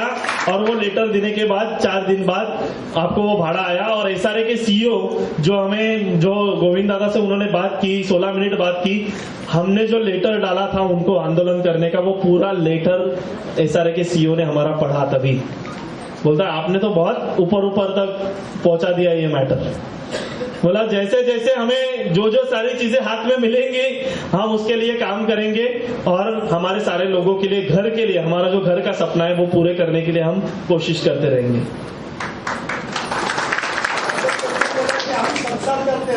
हाँ क्या राजेश शेट्टी बोले आप अभी संसद करते आप जुड़ गए हैं। हाँ अभी कहीं मत जाओ, आज जोड़ता हूँ आपको। हाँ, तो राजेश शेट्टी भी हमें बोले कि अभी आप किधर मत जाओ, मैं आपको रिक्वेस्ट करता हूँ, आप जिधर जिधर जाओगे उधर उधर मुझे देना पड़ता है। आप जिधर जिधर गए हो उधर उधर मुझे देना पड़ा। तो मैंने बोला वो आपका लुकआउट है, आप लोगों का भाड़ा नहीं देंगे तो हम जिधर जिधर जा सकते हैं उधर उधर जाएंगे। हाँ, तो ये सारी चीजें हुई। और आज ये जो भी भाड़ा मिला, सारी चीजें मिली, वो आप सभी को पता है। अभी जो प्रोजेक्ट की सद्य स्थिति है उसके बारे में हम बात करेंगे कि प्रोजेक्ट का एलओआई आ चुका है। एलओआई कौन से महीने में आया? सितंबर में आया एलओआई आने के बाद भी आज भी हमारा काम शुरू नहीं हुआ। जो ऐसा कह रहे थे कि युवाओं के वजह से काम रुका है, युवाओं ने काम रुकाया है, आज तक हमने किसी भी प्रकार की कंप्लेंट ना एसआरए में ना किसी कोर्ट में हमने बिल्डर के खिलाफ नहीं डाली। तो काम करने में किसकी रुकावट है? किसी ने नहीं रोका है ना आपको। लाओ, क्या आपके पास पर्याप्त पैसे है काम करने के लिए कि नहीं है, वो पहले बताओ। बराबर ना कि सारी चीजें 18 करोड़ तो आपने बांट दिए, अभी आगे के पैसे जुटाओ और काम करो, हमें कोई प्रॉब्लम नहीं है। और जिस दिन हमारा भाड़ा रुक गया उस दिन फिर से हम एसआरए के बाहर खड़े हो गए। हम अभी हमारे लोगों का भाड़ा रुकने नहीं देंगे क्योंकि हम अभी आ गए हैं। आप उसकी चिंता मत कीजिए, आपसे लेंगे नहीं तो दूसरे नए वाले से लेंगे, पर भाड़ा हमें मिलता रहेगा अभी, उसकी आप चिंता ही मत कीजिए। क्योंकि हमें हमारे हक अभी पता चल गए, हमारे लोगों को पता चल गया कि हमारा हक क्या है। मुझे डेवलपर ने धमकी दी थी, मुझे फोन करके धमकी दी थी फोन पे कि अगर आप एग्रीमेंट नहीं करोगे तो हम भाड़ा नहीं देंगे। ऐसे कमेटी वालों ने तय किया है। मतलब आपका क्या कहना है? मेरा भी यही कहना है कि एग्रीमेंट आप नहीं करोगे तो हम आपको भाड़ा नहीं देंगे। तो मुझे लगता है मेघा बावनकुळे मैडम के पास गई थी, तो मेघा को बावनकुळे मैडम ने बोला किसी भी एग्रीमेंट की जरूरत नहीं है, आपको भाड़ा एसआरए देने वाली है, आप यहाँ पे फॉर्म जमा कर पाइए। तो हमने इंतजार की 1 महीना 2 महीना, यही कमेटी वालों ने जो हमें बोलते हैं ना कि हम लोगों के लिए काम करते हैं, सभासदों के लिए काम करते हैं, 2 महीना हमारे पेपर लाकर वहां पे दबा के रखे ऑफिस में अपने ऑफिस में दबा के रखे, दिए नहीं एसआरए में। नहीं वो इतने फॉर्म थे, हम कैसा वो सारी चीजें चेक, अरे 215 लोगों के तो आपने चेक करके दिए ना वहां पे। तो हमारे जो 200 लोग थे उनके देने के लिए आपको क्या तकलीफ हो रही थी? ये तकलीफ हो रही थी क्योंकि हम खिलाफ में थे, हमारे वजह से भाड़ा आया था। अभी अगर विदाउट एग्रीमेंट इनको भाड़ा आ गया तो इनकी तो जीत हो गई। और वही हुआ क्योंकि भगवान के इसमें वही था मन में कि हमें वो जिताए। और विदाउट एग्रीमेंट हमारा 182 लोगों का दिवाली के बाद उसी हफ्ते में हमारा भाड़ा है। बराबर ना? सबका भाड़ा मिला, सबका। जिनका नहीं मिला है, जिनका कोई तकलीफ है, उसके लिए आज भी हम लोग फॉलोअप कर रहे हैं, आज भी हम लोग उसके लिए काम कर रहे हैं। अपात्र और खरीदी बिक्री के लिए हमने लड़ाई खड़ी की। हमने बोला कि ये जो सारी चीजें हैं वो आप सॉर्ट आउट कीजिए। हम जब भी डेवलपर से मिले तभी अपात्र लोगों के लिए भाड़ा के लिए मिले।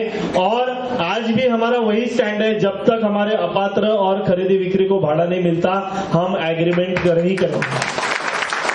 नहीं करेंगे डेवलपर के साथ एग्रीमेंट। सारे लोगों को भाड़ा मिलना चाहिए और उनका वो अधिकार है। तो ये सारी चीजें हुई। और फिर उसके बाद डेवलपर के साथ मीटिंग होने के बाद उन्होंने बोला कि डेवलपमेंट एग्रीमेंट मैं आपको, तभी हमारे मीटिंग में महिला भी थी, कि मैं डेवलपमेंट एग्रीमेंट आपको दे देता हूँ। मुझे लगता है 2 दिन में ना, किती 2 दिन. हाँ हाँ.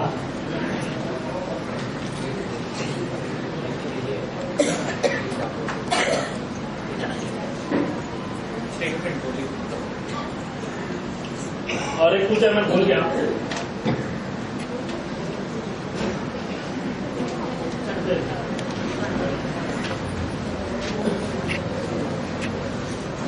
जी के बारे में उनको बुरा ना लगे कि उनके बारे में मैंने बात नहीं की, तो उनके लिए कुछ पुरावा है वो भी बोल देता हूँ ना. मेरा ऐसा है, किसी को बुरा नहीं लगना चाहिए, सबको अच्छा लगना चाहिए. बराबर है ना, सही बात. तो माराड़ पुलिस स्टेशन में 2021 दिसंबर के दिन जो महेश मोरस्कर जी अडवाणी के साथ रह के, जो अडवाणी डेवलपर के साथ रह के इतना अच्छा काम कर रहे थे, ये प्रोजेक्ट में बाधा डालने का काम कर रहे थे, ये प्रोजेक्ट के लिए विरोध करने का काम कर रहे थे, तभी उनको कश्यप भाई पसंद नहीं था बिल्कुल. कश्यप भाई नाम सुनते ही उनको ऐसे हो जाता था, कौन कश्यप, सनशाइन नहीं चाहिए हमें, हमारा डेवलपर अडवाणी है. और क्या पता 2021 में क्या हो गया कि उन्होंने ऐसे लिख के दिया पुलिस स्टेशन में.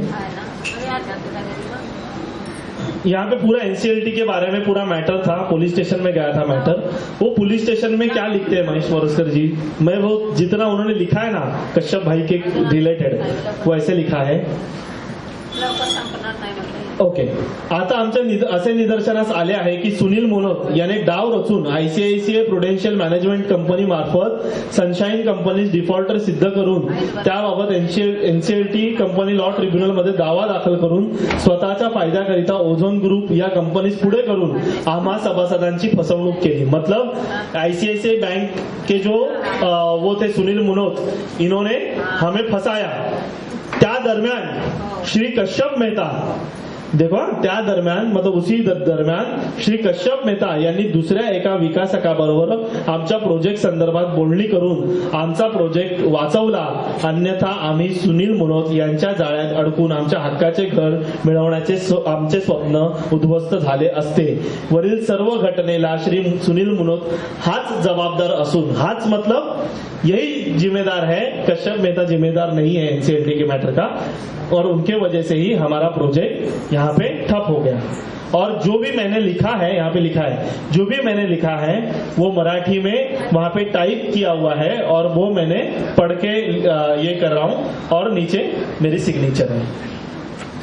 ये पूरा ओरिजिनल कॉपी है महेश मोरस्कर ने जो लिख के दी आईसीआईसीआई बैंक का. किसी को चाहिए, किसी को पढ़ना है, क्या क्या उन्होंने कारनामे किए 2021 में, देखो क्या क्या बात की. पहले कश्यप भाई अच्छे नहीं थे, बाद में अचानक अच्छे हो गए. जादू हो गई. हाँ, जादू. मुझे लगता है कश्यप भाई ने कुछ जादू की झप्पी दी है. जादू नहीं हुई है, जादू की झप्पी दी. और वो जादू की झप्पी है कि थप्पी है, वो एक संशोधन का विषय है. हाँ, तो वो हमें देखना पड़ेगा कि जादू की झप्पी दी कि थप्पी दी. हाँ, वो कृष्णा कुमल जी का एक ये है कि कृष्णा कुमल जी ने बोला है कि मैं जो भी मेहनत, कल आपने पढ़ा होगा ग्रुप में उन्होंने लिखा है ना कि जो जहां पे भी मैं काम करता हूं आज तक कहीं पे भी फ्री में काम नहीं किया, और जो भी होता है मेरे काम की मैं मजदूरी लेता हूं. तो मजदूरी भी दे दिया. हाँ, कल हमने मजदूरी भी थोड़ी बहुत दी है उनको, वो मैसेज लिखने के लिए. मेरा हाईएस्ट है मुझे लगता है. हाँ, तो बहुत ज्यादा दे दिया. हाँ, ठीक है. तो बाद में देना था, दे देना थोड़ी बढ़ा. हाँ, फिर कृष्णा कुमार ने ये केस भी डाली है वहां पे. ये बहुत काम किया उन्होंने, मजदूरी बहुत हुई है. 2012 में एसआरए में ये केस भी डाली ना कृष्णा कुमार. ये मुझे लगता है हाईकोर्ट का केस है ना, बॉम्बे हाईकोर्ट में. हाँ, एजीआरसी हाई पावर कमेटी. हाँ, एजीआरसी में ये कंप्लेंट हाई पावर कमेटी में कृष्णा कुमार जी ने डाली. बहुत काम कर रहे, बहुत. अभी मुझे लगता है उनको आराम करने का मौका देना चाहिए हमें. रिटायरमेंट आ गया उनका, क्योंकि इतना काम करके, इतना मजदूरी करके आदमी थक जाता है, पूरा लाइफ तो नहीं कर सकता. बराबर ना. तो अभी आप सभी की ये जिम्मेदारी है कि कृष्णा कुमार जी को आप रिटायरमेंट दे दे. ठीक है. कंदील कमेटी सारे लोग, कंदील कमेटी के सारे लोग, पर विशेष करके आज हम अभी कृष्णा कुमार जी के बारे में बात करें तो उनका विशेष रिटायरमेंट, उनका एक खास प्रोग्राम भी करेंगे हम. और वो युवाओं की तरफ से स्पॉन्सर रहेगा वो प्रोग्राम। मेरी तरफ से हाँ? गणेश कदम को ठीक है। बांकुड़ा लेगा ना तू। हाँ? गणेश कदम को भी रिटायर में देना ना तो बांकुड़ा लेगा। सबको देंगे रिटायरमेंट, सबको, सारे 19 लोगों को हम रिटायरमेंट देंगे।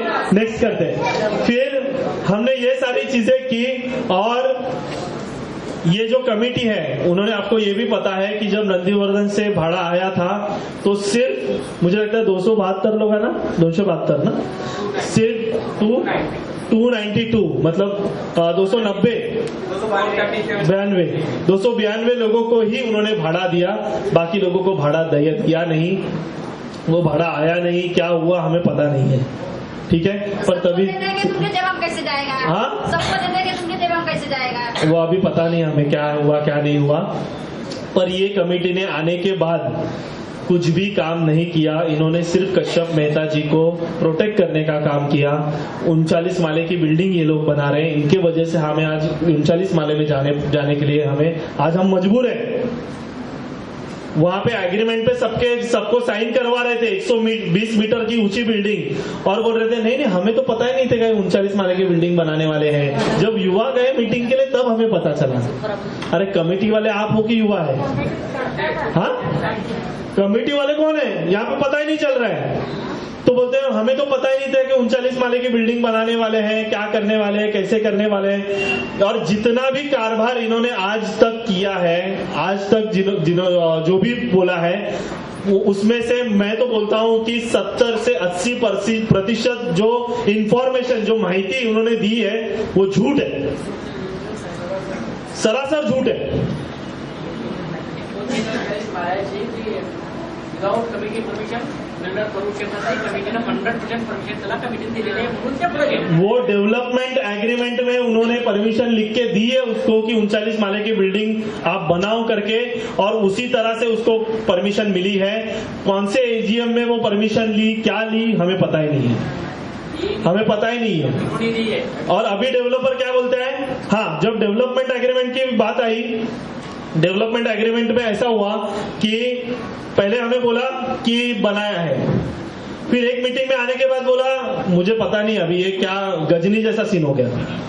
दूसरे मीटिंग में आने के बाद ऐसे बोले गणेश गोले जी, अरे हमने नहीं किया है। फिर तीसरे मीटिंग में बोले किया है, फिर बोले नहीं एक बार चेक करता हूं, किया है। फिर हमने बोला अगर आपने किया है तो हमें उसकी एक कॉपी दीजिए। तो राजेश शेट्टी जी के सामने उन्होंने बोला हाँ ठीक है, आपको एक कॉपी मैं उसकी दे दूंगा। कल भी बुधवार के दिन, हाँ बुधवार को गए थे, तो शुक्रवार के दिन मैं आपको वो कॉपी दे दूंगा, तो आप पढ़ लेना। बोला ठीक है चलेगा। फिर मैंने कॉल किया शुक्रवार को, तो मुझे बोले जब तक आप पर्सनल एग्रीमेंट नहीं बनाते हो हमारे साथ, तब तक आपको डेवलपमेंट एग्रीमेंट की कॉपी नहीं मिलेगी। बोलो कैसे नहीं मिलेगी, वो तो हमारा अधिकार है, वो तो हमारा हक है, हमें हमारी कमेटी नहीं दिखा रही है, वो तो नाकाम है, बेकार है, तो आप तो दिखाइए। नहीं, वो जब आप क्योंकि आपके सारे मांगे हमने पूरी की, मतलब आपने कुछ हमारी मांगे पूरी नहीं की है। हमने हमारा भाड़ा हम खुद लेके आए सारे से। आपको भाड़ा वहां पे भरना था क्योंकि आपको काम करना था, आपको नहीं काम करना था आप निकल जा सकते थे। हमने आपको बहुत सहकार्य किया, हमने आपको बहुत ये किया। अरे 2 महीना हमारे लोगों की लिस्ट आपने ऑफिस में दबा के रखी, क्या सहकार्य किया आपने, किस बात का सहकार्य किया आपने?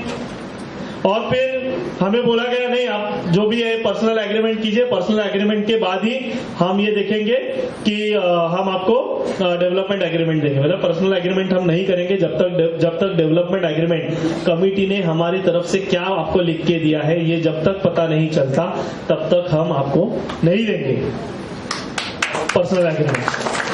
फिर डेवलपमेंट एग्रीमेंट नहीं दे रहे थे, और फिर जब हमारे महिलाएं वहां पे गई ऑफिस में, तो ऑफिस में जाने के बाद उनको वो क्या स्टोरी हुई, मुझे लगता है कोमल दळवी खुद आएंगे बताएंगे तो बहुत अच्छा हो जाएगा। आ जाइए या मराठीत बोला, मला पण आराम मिळेल ना, या ना, बाईक घेऊन जा।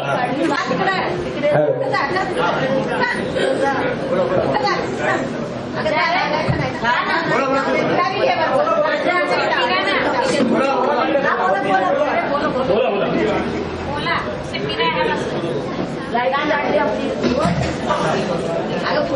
मराठीतच बोला, मराठीतच बोला. पुढे काय? अरे बहुत बार जाना पड़ेगा, जा आज तो पहली बार नहीं है, जाओ. आम्ही जेव्हा पेपर घेऊन गेलो होतो ना तेव्हा तिने सांगितलं की तुम्ही इथे का आलात, ज्याच्याकडनं महेश मोरजकर, सुरेश मोरजकर, धीमान, राजसिंग दिवान. राजसिंग धीमान त्यांनी की त्यांच्याकडे जायचं अग्रीमेंट पाहिजे म्हणून. तर मी सांगितलं की त्यांच्याकडे का, आमचं ऑफिस आहे ना म्हणून ऑफिसमध्ये आलो. तर ते ज्यांचे तळवे चाटायला गेलात ना, आमचा बिल्डर तुम्हाला नको होता, मग त्यांचे तळवे चाटायला गेलात, मग त्यांच्याकडूनच अग्रीमेंट घ्यायचं, अग्रीमेंट कॉपी घ्यायची आणि आमचे पेपर फेकून दिले. पण आम्ही महिलांनी ते ऐकलं नाही म्हणून त्यांनी जास्त दादागिरी केली. आणि त्यानंतर सांगितलं की तुम्ही या ऑफिसमध्ये यायचं नाही, काही असेल तर आमच्याकडनं अग्रीमेंट भेटणार नाही. पण आम्ही सांगितलं आम्ही अग्रीमेंट घेतल्याशिवाय राहणार नाही, आम्ही डेव्हलपर्स अग्रीमेंट घेणारच. आणि शेवटी आम्ही अग्रीमेंट पोलीस स्टेशनला जाऊन घेतलं. पहले बोले बनाया ही नहीं, बनाया नहीं. हो तो जाने दो, जाने साठी आपल्याला जोरदार टाळ्या वाजवायला हव्यात, त्या म्हणजे संदीप जाधव. कारण संदीप जाधवने आपल्याला खूप सपोर्ट दिला. आजची मीटिंग त्याची परमिशन मिळवून देणं, तिथे पोलीस स्टेशनमध्ये आपल्या महिलांना ज्या वेळेला उभं करत नव्हते त्यावेळेला सपोर्ट देणं, त्यावेळेला प्रत्येक वेळेला संदीप दादा उभा राहिला पाठीशी. तो बोला तुम्ही काही काळजी करू नका, तुम्ही लढा आणि मी तुमच्याबरोबर उभा आहे, तुमच्याबरोबर कायम उभा आहे. आणि एक आपल्यातलाच मुलगा आज एवढा मोठा नेता झाला, आपल्या इकडे गोरेगावमध्ये त्याचं चांगलं नाव आहे, त्याचं चांगलं नेटवर्क आहे. आम्ही म्हटलं तू आम्हाला सपोर्ट केलास, कारण भाडं पण आपल्याला त्याच्यामुळे, त्याच्या फॉलोअपमुळे मिळालेलं आहे. त्यामुळे त्याच्यासाठी जोरदार टाळ्या. आम्ही म्हटलं तू आम्हाला सपोर्ट केलास ना, आता आमचं पण कर्तव्य आहे, जेव्हा आमचं कर्तव्य तुला सपोर्ट करायचं असेल आम्ही सगळे तुझ्या पाठीशी उभे आहोत, तू काही काळजी करू नको. ते गेले होते आमच्या बरोबर, महिलांच्या बरोबर संदीप दादा स्वतः एसआरए मध्ये 2 ते 3 वेळेला, मला वाटतं एसआरए सगळ्यांना गाडीमधून तो घेऊन पण गेला आणि एसआरए मध्ये गेलेले पण होते. त्यामुळे त्याचंही विशेष कौतुक आहे, या मीटिंगमध्ये त्याचा उल्लेख झालाच पाहिजे. त्यामुळे त्याला मी सांगितलेलं की तुला यायचं असेल तर तू येऊ शकतोस, तू आमच्यातलाच माणूस आहेस, तर आम्हाला काही हरकत बोलला, काही मला असं काही हे नाहीये की तुम्ही मला बोलवा आणि सत्कार करा, अशी काही मला अपेक्षा नाही. तुम्ही तुमची मीटिंग करून घ्या, तुम्हाला जिथे काही प्रॉब्लेम येईल, जिथे काही प्रॉब्लेम तुम्ही फेस कराल तिकडे मी तुमच्या पाठीशी उभा आहे. तर ह्या सगळ्या गोष्टी घडत राहिल्या, या सगळ्या गोष्टी घडत होत्या आणि डेव्हलपमेंट अग्रीमेंट आपल्याला मिळालं. त्या डेव्हलपमेंट अग्रीमेंटमध्ये जे काही मुद्दे लिहिलेले आहेत ते सगळे मला वाटतं ग्रुपमध्ये आलेले होते आणि ते सगळे मुद्दे तुम्ही वाचलेही असाल. आहेत का ते मुद्दे आता?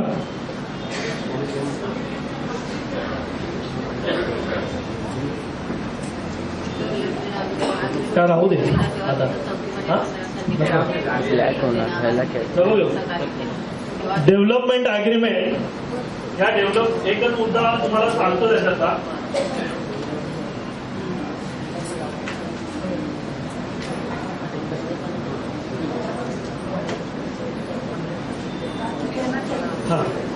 हे बघा, हे जे डेव्हलपमेंट अग्रीमेंट इकडे लिहिलेलं आहे, बाहेर लिहिलेलं आहे की ते 16 ऑगस्ट 2000 कितीला गेलं, 2024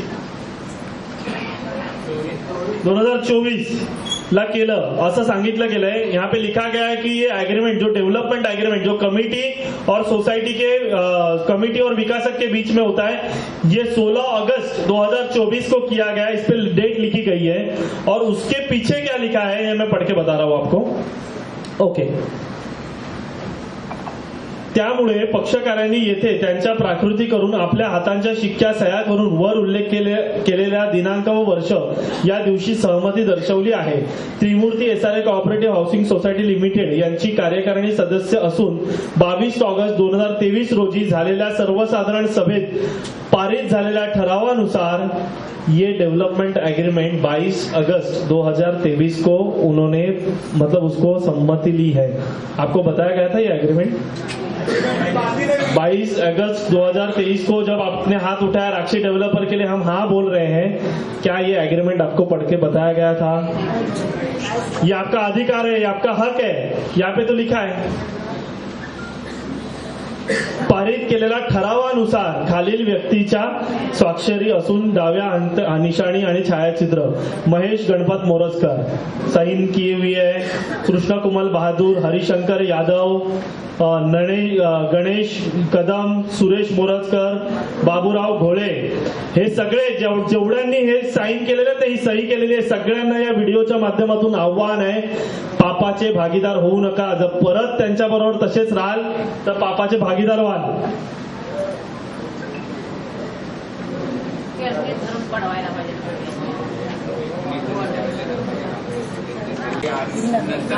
बाबूराव घोळे, नारायण काप, रामचंद्र चौहान, ठीक है. उसके बाद है सरिता यादव, दीपक जाधव, लालचंद कनोजिया, राजसिंह धीमान त्या दिवशी मीटिंग मध्ये बोलत होते ना काहीतरी. काय बोलत होते, कशाबद्दल बोलत होते? ठीक है, हरकत नहीं.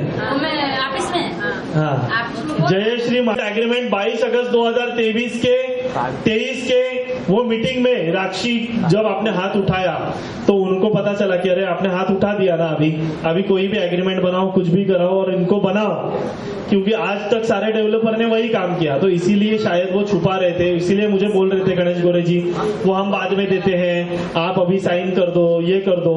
गणेश गोरे जी ये वीडियो पूरा देखते हैं, हमारे सारी चीजें देखते हैं. गणेश गोरे जी को भी यहाँ से मैं बताना चाहूंगा कि जब तक हमारा फ्रेश एग्रीमेंट, उन्होंने मुझे ऐसा बोला है कि पहले जो एग्रीमेंट बना है उस पर आप साइन कर दो और उसके बाद आपका नया एग्रीमेंट बनाएंगे. मैंने बोला इतना हम तो छोटे बच्चे हैं नहीं हम, हाँ, थोड़ा सा पढ़ाई की है, हमारे माँ बाप ने जो भी पढ़ाई के लिए खर्चा किया उसका कुछ तो विनियोग, कुछ तो उपयोग करें हम हमारे लाइफ में. तो आप उसका चिंता मत कीजिए, जो भी एग्रीमेंट बनेगा वो फ्रेश एग्रीमेंट बनेगा. पुराने एग्रीमेंट पे साइन करके सप्लीमेंट्री एग्रीमेंट हम नहीं बनाएंगे, बिल्कुल नहीं बनाएंगे. तो जो भी है नया एग्रीमेंट बनाओ, हमारे सारे उसमें मुद्दे डालो, क्लॉज डालो, उसके बाद ही जो भी बात करनी है वो हम बात करेंगे. तो वैसी सारी बातें हुई, जमा नहीं किए क्योंकि उनको टाइम निकालना है थोड़ा सा. अभी कितना टाइम निकालोगे, हम बैठे नहीं इधर, आप चिंता मत करो, आपको जल्दी भेजने की व्यवस्था हम कर रहे हैं. आज के मीटिंग में हम ये ऐलान करते हैं कि हम एक पत्र लिखने वाले हैं एसआरए को, और जो भी हमारे यहाँ पे आज अपने सभासदों ने यहाँ पे सिग्नेचर किए कि अगर एसआरए ने इलेक्शन नहीं लगाई तो 15 दिन के अंदर हम वहां पे आंदोलन के लिए बैठेंगे एसआरए के बाहर. सबको जाना है वहां पे, सबको बैठना है. तो हमें तो आज तक आंदोलन के सिवाय कभी न्याय मिला नहीं है. तो फिर से आप लोग रेडी हो ना, सब लोग एक दिन छुट्टी लेने के लिए तैयार हो? हाँ, तो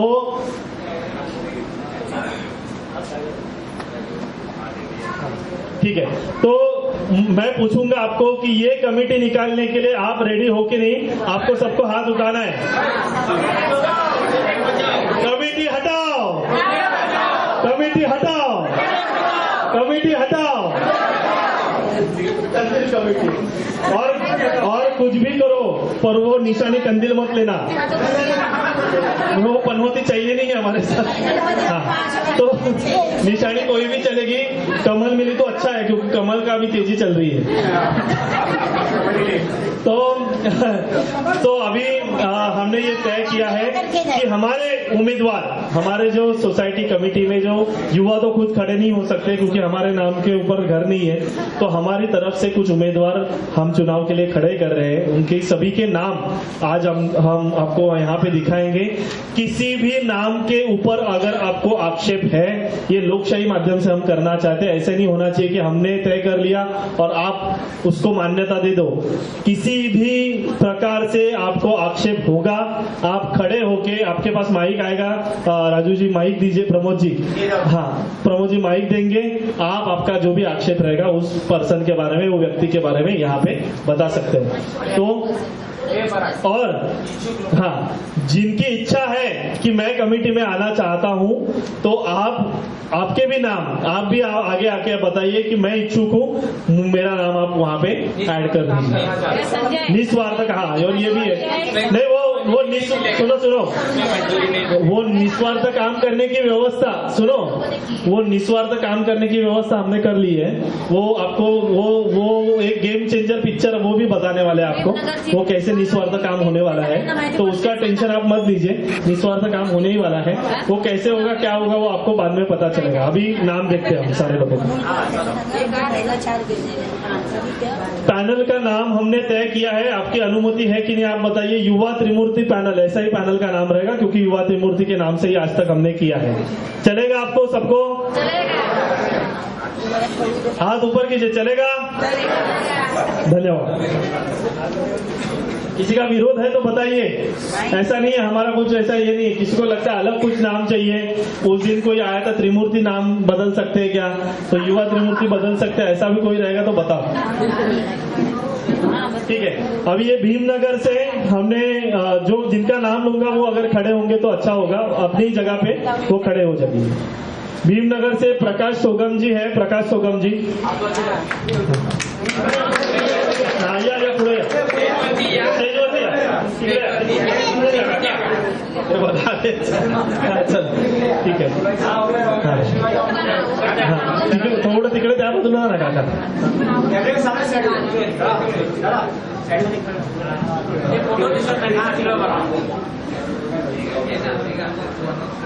बराच वेळ झालाय, पराग थकला असेल त्यामुळे थोडंसं म्हटलं आता मी नावं घेते। सगळ्यात पहिलं आपण परागसाठी जोरदार टाळ्या होऊन जाते,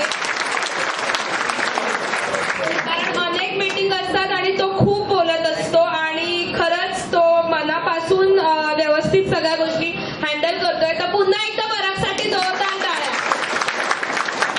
काय आहे, निस्वार्थपणे काम करायला आम्ही तयार आहोत, पण जर टाळ्या नाही मिळाल्या किंवा तुमच्याकडून शाबासकी नाही मिळाली तर मला वाटतं सगळं व्यर्थ आहे। त्यामुळे आम्ही निस्वार्थपणे काम करत असताना तुमच्या शाबासकीची भुकेले आहोत, त्यामुळे मी सतत टाळ्यांचा मागणी करत असते।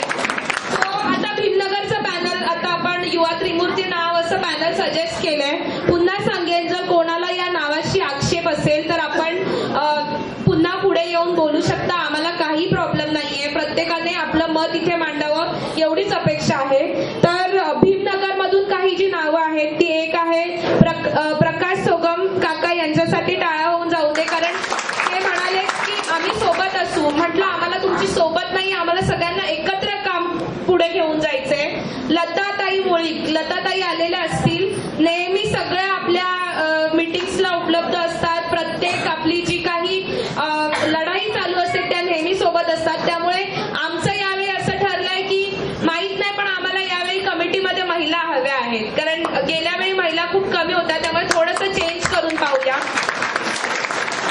शिवाजी अंबुलकर काका, मला वाटतं शिवाजी अंबुलकर काका ऍडमिट आहेत, आजारी आहेत, पण जो काही लढा सुरू झाला त्यांच्या कॅन्टीन पासून सुरू झाला आणि अजूनही आम्हाला एक आशा आहे की ते नेहमीच आमच्या सोबत असतात। ते लवकर बऱ्या होऊन आपल्याला या कमिटीसाठी हेल्प करायला नक्की येतील। शिवाजी अंबुलकर काका। कोमल दळवीताई, मी यांना फायर वुमेन म्हणते, कारण पोलिसांबरोबर वाद घालणं असेल, कमिटी बरोबर वाद घालणं असेल, तिथे SRA मध्ये जाऊन वाद घालणं असेल, कोमलताई नेहमी पुढे असायच्या। म्हणजे मला वाटतं मध्यंतरी युवा टीम थोडीशी वेगवेगळ्या कामांमध्ये बिझी असताना पूर्ण जी लढाई पुढे घेऊन गेले, त्यामध्ये कोमलताई असतील, लताताई असतील, शोभा आत्या असतील, या सगळ्या महिला, राणे काकी असतील, मसूरकर काकी, आमच्या या सगळ्यांचा महत्वाचा वाटा होता। सो म्हणून कोमलताई। पुढे प्रमोद गवंडे आहेत का? या काका। काकांचं आम्हाला नेहमी फोनवरून मार्गदर्शन चालू असतं की असं करूया आपण, तसं करूया। रंजाताई पण नेहमी फोन करून आमच्या अपडेट्स घेत असतात आणि नेहमी काळजीपूर्वक विचारणा केली जाते। प्रमोद गवंडे काका। सुहास चव्हाण काका, सुहास चव्हाण।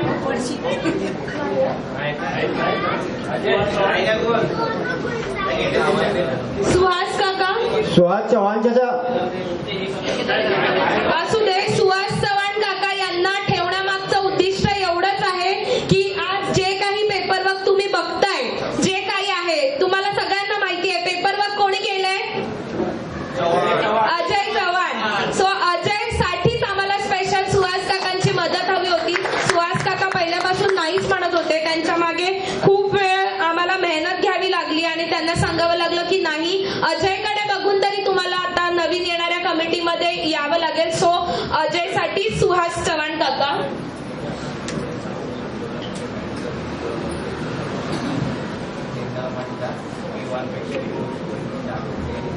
आपले मोठी मोठी आंदोलनं झाली, त्याच्यानंतर बॅनरबाजी वगैरे. तुम्हाला माहिती आहे आपलं लास्ट आंदोलन जे होणार होतं SRA मध्ये ते होतं भाडं भेटलं नव्हतं म्हणून, आणि त्यासाठी माझ्याबरोबर सगळ्या महिला होत्या, पोलीस आमच्या मागे होते, पोलिसांबरोबर आमच्या कंटिन्यू मीटिंग चालू होत्या. पण ज्यावेळी आपले बॅनरबाजी मोठ्या प्रमाणावर झाली तेव्हा कुठेतरी जाऊन पोलिसांना जाग आली आणि बॅनरबाजीचं पूर्ण श्रेय हे या सुहास काकांना जातं. म्हणून सुहास काका, एकदा त्यांच्यासाठी जोरदार टाळ्या होऊन जाऊ द्या. हे भीमनगरचं पॅनल आहे आणि थोड्या वेळाने पुन्हा तुम्हाला बोलवलं जाईल. आपल्याला एक छोटीशी जे पराग म्हणाला एक गेम चेंजर आपल्याला करायचं आहे, ते पराग पुन्हा सांगेलच. तर थँक्यू सो मच, तुम्ही इथे आलात. इथे सिंधुबाई खैरनार आहेत का? आमचं दोन ह्यासाठी आम्हाला जे SC कॅटेगरीमध्ये आम्हाला 2 जण हवी आहेत. 2 जण म्हणजे 1 जण हवंय. त्याच्यामध्ये सिंधुबाई खैरनारांचं नाव आहे, दुसरं नाव आम्ही प्रकाश शेजवळकरांचं देतो आहोत. तर प्रकाश शेजवळकर, आपण बोलूयात या विषयावर. तुम्ही इच्छुक आहात का? हा, मग या ना तुम्ही, या. जोरदार टाळ्या त्यांच्यासाठी. हा, बोलतोय. आणि NT ही जी कॅटेगरी आहे, कास्ट कॅटेगरी, त्याच्यातून आम्ही आत्ताच मला वाटतं संजय दादाने बोलणं केलं आणि ते रेडी पण झाले. ते बिचारे गावी असतात, येऊन जाऊन असतात, पण ते रेडी झाले. तर रमेश महाडिक यांच्यासाठी पण टाळ्या, की त्यांनी आपल्याला याच्यासाठी नाव दिलेलं आहे, ते पण इच्छुक आहेत. तर भीमनगरच्या पॅनलमधून ही सगळी लोक आणि अगदी सामान्य लोक आहेत. त्यांनी कधी याच्या आधी कोणत्याही कमिटीमध्ये ते आलेले नाहीत आणि कोणत्याही प्रकारे त्यांचा काही स्वार्थ नाही, निस्वार्थ वृत्तीने काम करण्याची इच्छा आहे. तर आपण ह्या सगळ्यांना, जर तुम्हाला ह्या पॅनलमध्ये जी लोक उभी आहेत त्यांच्या कोणत्याही नावाच्या विरुद्ध जर तुम्हाला काही असेल तर तुम्ही बोलू शकता या मीटिंगमध्ये. पण तुम्ही काही वाईट वाटून घेण्याची इच्छा नाहीये, कारण ही लोकशाही पद्धतीने आपण करतो आहोत. तुमच्या विरोधात जर कोणाला काही बोलायचं असेल आपण त्यांना बोलायची संधी देऊ. कसं आहे, स्व इच्छेला पण महत्व दिलेलं आहे. आम्ही गेले अनेक दिवस, म्हणजे मला असं वाटतं युवा ग्रुप असेल किंवा आपला वेगवेगळ्या ग्रुपमधून चालू आहे की येणाऱ्या काळात आपली कमिटीची निवडणूक होणार आहे.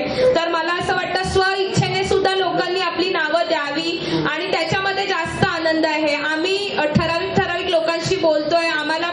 आम्ही खूप लहान होतो ज्यावेळी ह्या सगळ्या गोष्टी घडल्या आणि आता थोडेसे मोठे झालोय त्यावेळी कुठेतरी डोळे उघडलेत आणि आम्हाला कळतंय की अरे बापरे, आमच्या आई वडिलांकडनं काहीतरी चुका झालेल्या आहेत. तर त्या निस्तारणासाठी येणाऱ्या काळात तरी सगळ्या गोष्टी, सगळे मार्ग प्रॉपर पद्धतीने जावेत. त्यासाठी आम्ही ह्या मंडळींना इथे आपलंच प्रतिनिधित्व करणार आहे. सगळ्या गोष्टी आपल्याला विचारूनच होतील, एवढी आपण आशा बाळगून यांना एकदा सदिच्छा देऊया. यांना जोरदार टाळ्यांनी यांच्या सदिच्छा देऊया.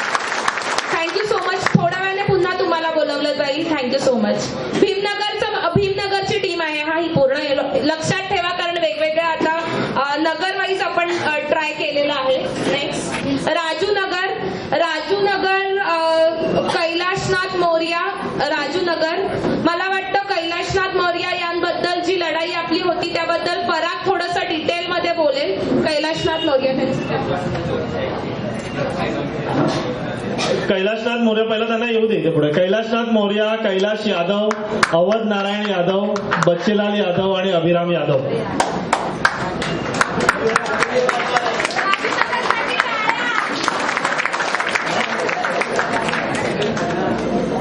अजून एक ते 5 त्यांचं नाव. ठीक आहे, 6वं नाव आपल्याला राजूनगर मधून येईल. और कोई नाम था? हाँ, और वो हमारे साथ हम हमारे युवा के कमेटी में लेंगे. आइए, अब आप भी आगे आइए. हाँ,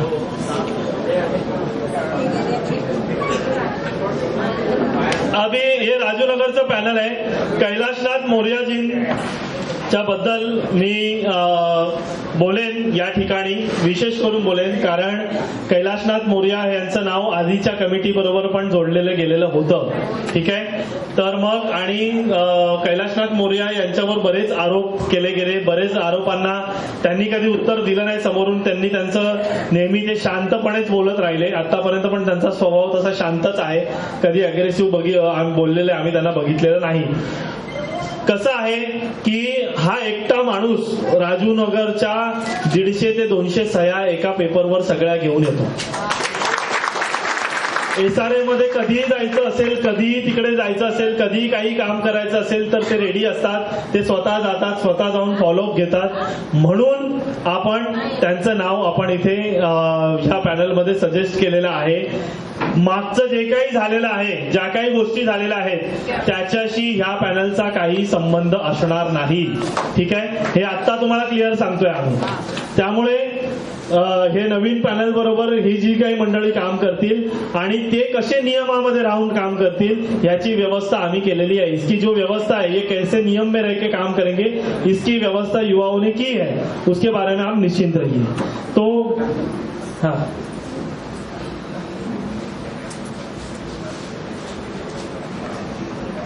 पुराने कमेटी के कुछ मेंबर ने हमारे साथ पहले थे और उन्होंने जब भाड़ा मिलना शुरुआत हुई तो उन्होंने हमारी साथ छोड़ दी. पर कैलाशनाथ मोरया जी ये अंत तक हमारे साथ रहे और हमारे साथ खड़े हैं. और ये भी जो लोग बोल रहे हैं, वहाँ के कमेटी के जो भी लोग बोल रहे हैं कि आप उनके मार्गदर्शन से चल रहे हैं, तो कोई भी किसी के मार्गदर्शन से यहाँ पे नहीं चल रहा है. हम सारे लोग पेपर के हिसाब से चल रहे हैं, लीगल हिसाब से चल रहे हैं. तो किसी की मार्गदर्शन लेने की हमें आवश्यकता नहीं, जरूरत नहीं है. और हम सब साथ में मिलके ये काम करेंगे. तो और एक इस पैनल में विशेष करके मैं उल्लेख करना चाहूंगा बच्चेलाल जी का, क्योंकि बच्चेलाल जी के हमारे पास तो ऑफिस है नहीं युवा त्रिमूर्ति का, तो बच्चेलाल जी के वहां पे उनका जो घर बना है 3 माले का टावर है. तो हम भी वैसा ही बना दे तो शायद आज हम हमारे घर में होते. तो पता नहीं, शायद इसने आगे काम नहीं किया तो वो भी बनाना पड़े. तो बच्चेलाल जी से हम उसका मार्गदर्शन लेंगे कि उन्होंने कैसे काम किया है. तो बच्चेलाल जी ने हमें वो जगह उपलब्ध करके दी. वो लाइट, कुर्सी, फैन, स्पीकर, सारी चीजें उपलब्ध करवा के दी. उनके लिए जोरदार तालियां इस मीटिंग में होनी चाहिए. तो उसके लिए धन्यवाद. अभी इस पैनल पे जो भी लोग हैं उसके खिलाफ आपको किसी को भी बोलना है तो आप बात कर सकते हैं. हाथ ऊपर कीजिए, आपको किसी को भी बोलना है तो. हाँ, भेजिए, उनको दीजिए ना. वो वायर उधर तक नहीं जाएगा. प्रमोद जी,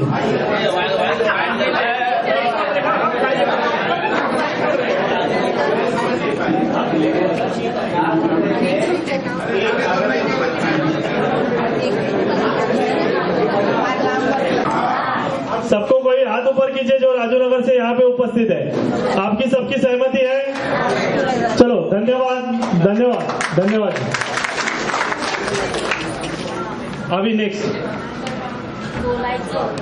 लक्ष्मीताई मसूरकर यांना आम्हाला कमिटीमध्ये पाहायची खूप जास्त इच्छा होती, पण शेवटी जो नियम आहे तो नियम आपल्याला पाळावा लागतो. कायद्याच्या अनुषंगाने कामं करावी लागतात.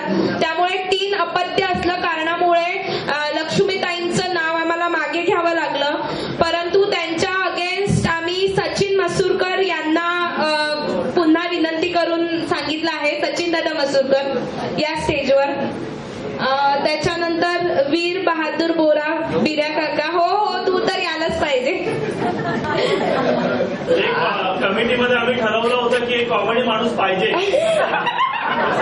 सारखं सिरियस राहून चालणार नाही. त्यामुळे मीटिंग मध्ये जोक कोण करणार, तर म्हणून एक विशेष नाव आम्हाला वीर बहादूर बोराचं त्याच्यामध्ये. आणि आता या आधीच्या कमिटीमध्ये एक नेपाळ्यांचं हे करताना समर्थन मध्ये काय म्हणतात, नेतृत्व करताना एक नेपाळी आपण घेतलेले आहेत. जोरदार टाळ्या त्यांच्यासाठी. चंद्रमणी तिवारी आहेत का? या व्हॉट्सअपचे सर सेनापती, व्हॉट्सअपचे किंग, ये बिर्या काका वरती. मला विशेष करून इथे या 3 युवांना आम्ही आमच्या युवांमध्ये कन्सिडर करतो, कारण आमची लढाई पेपर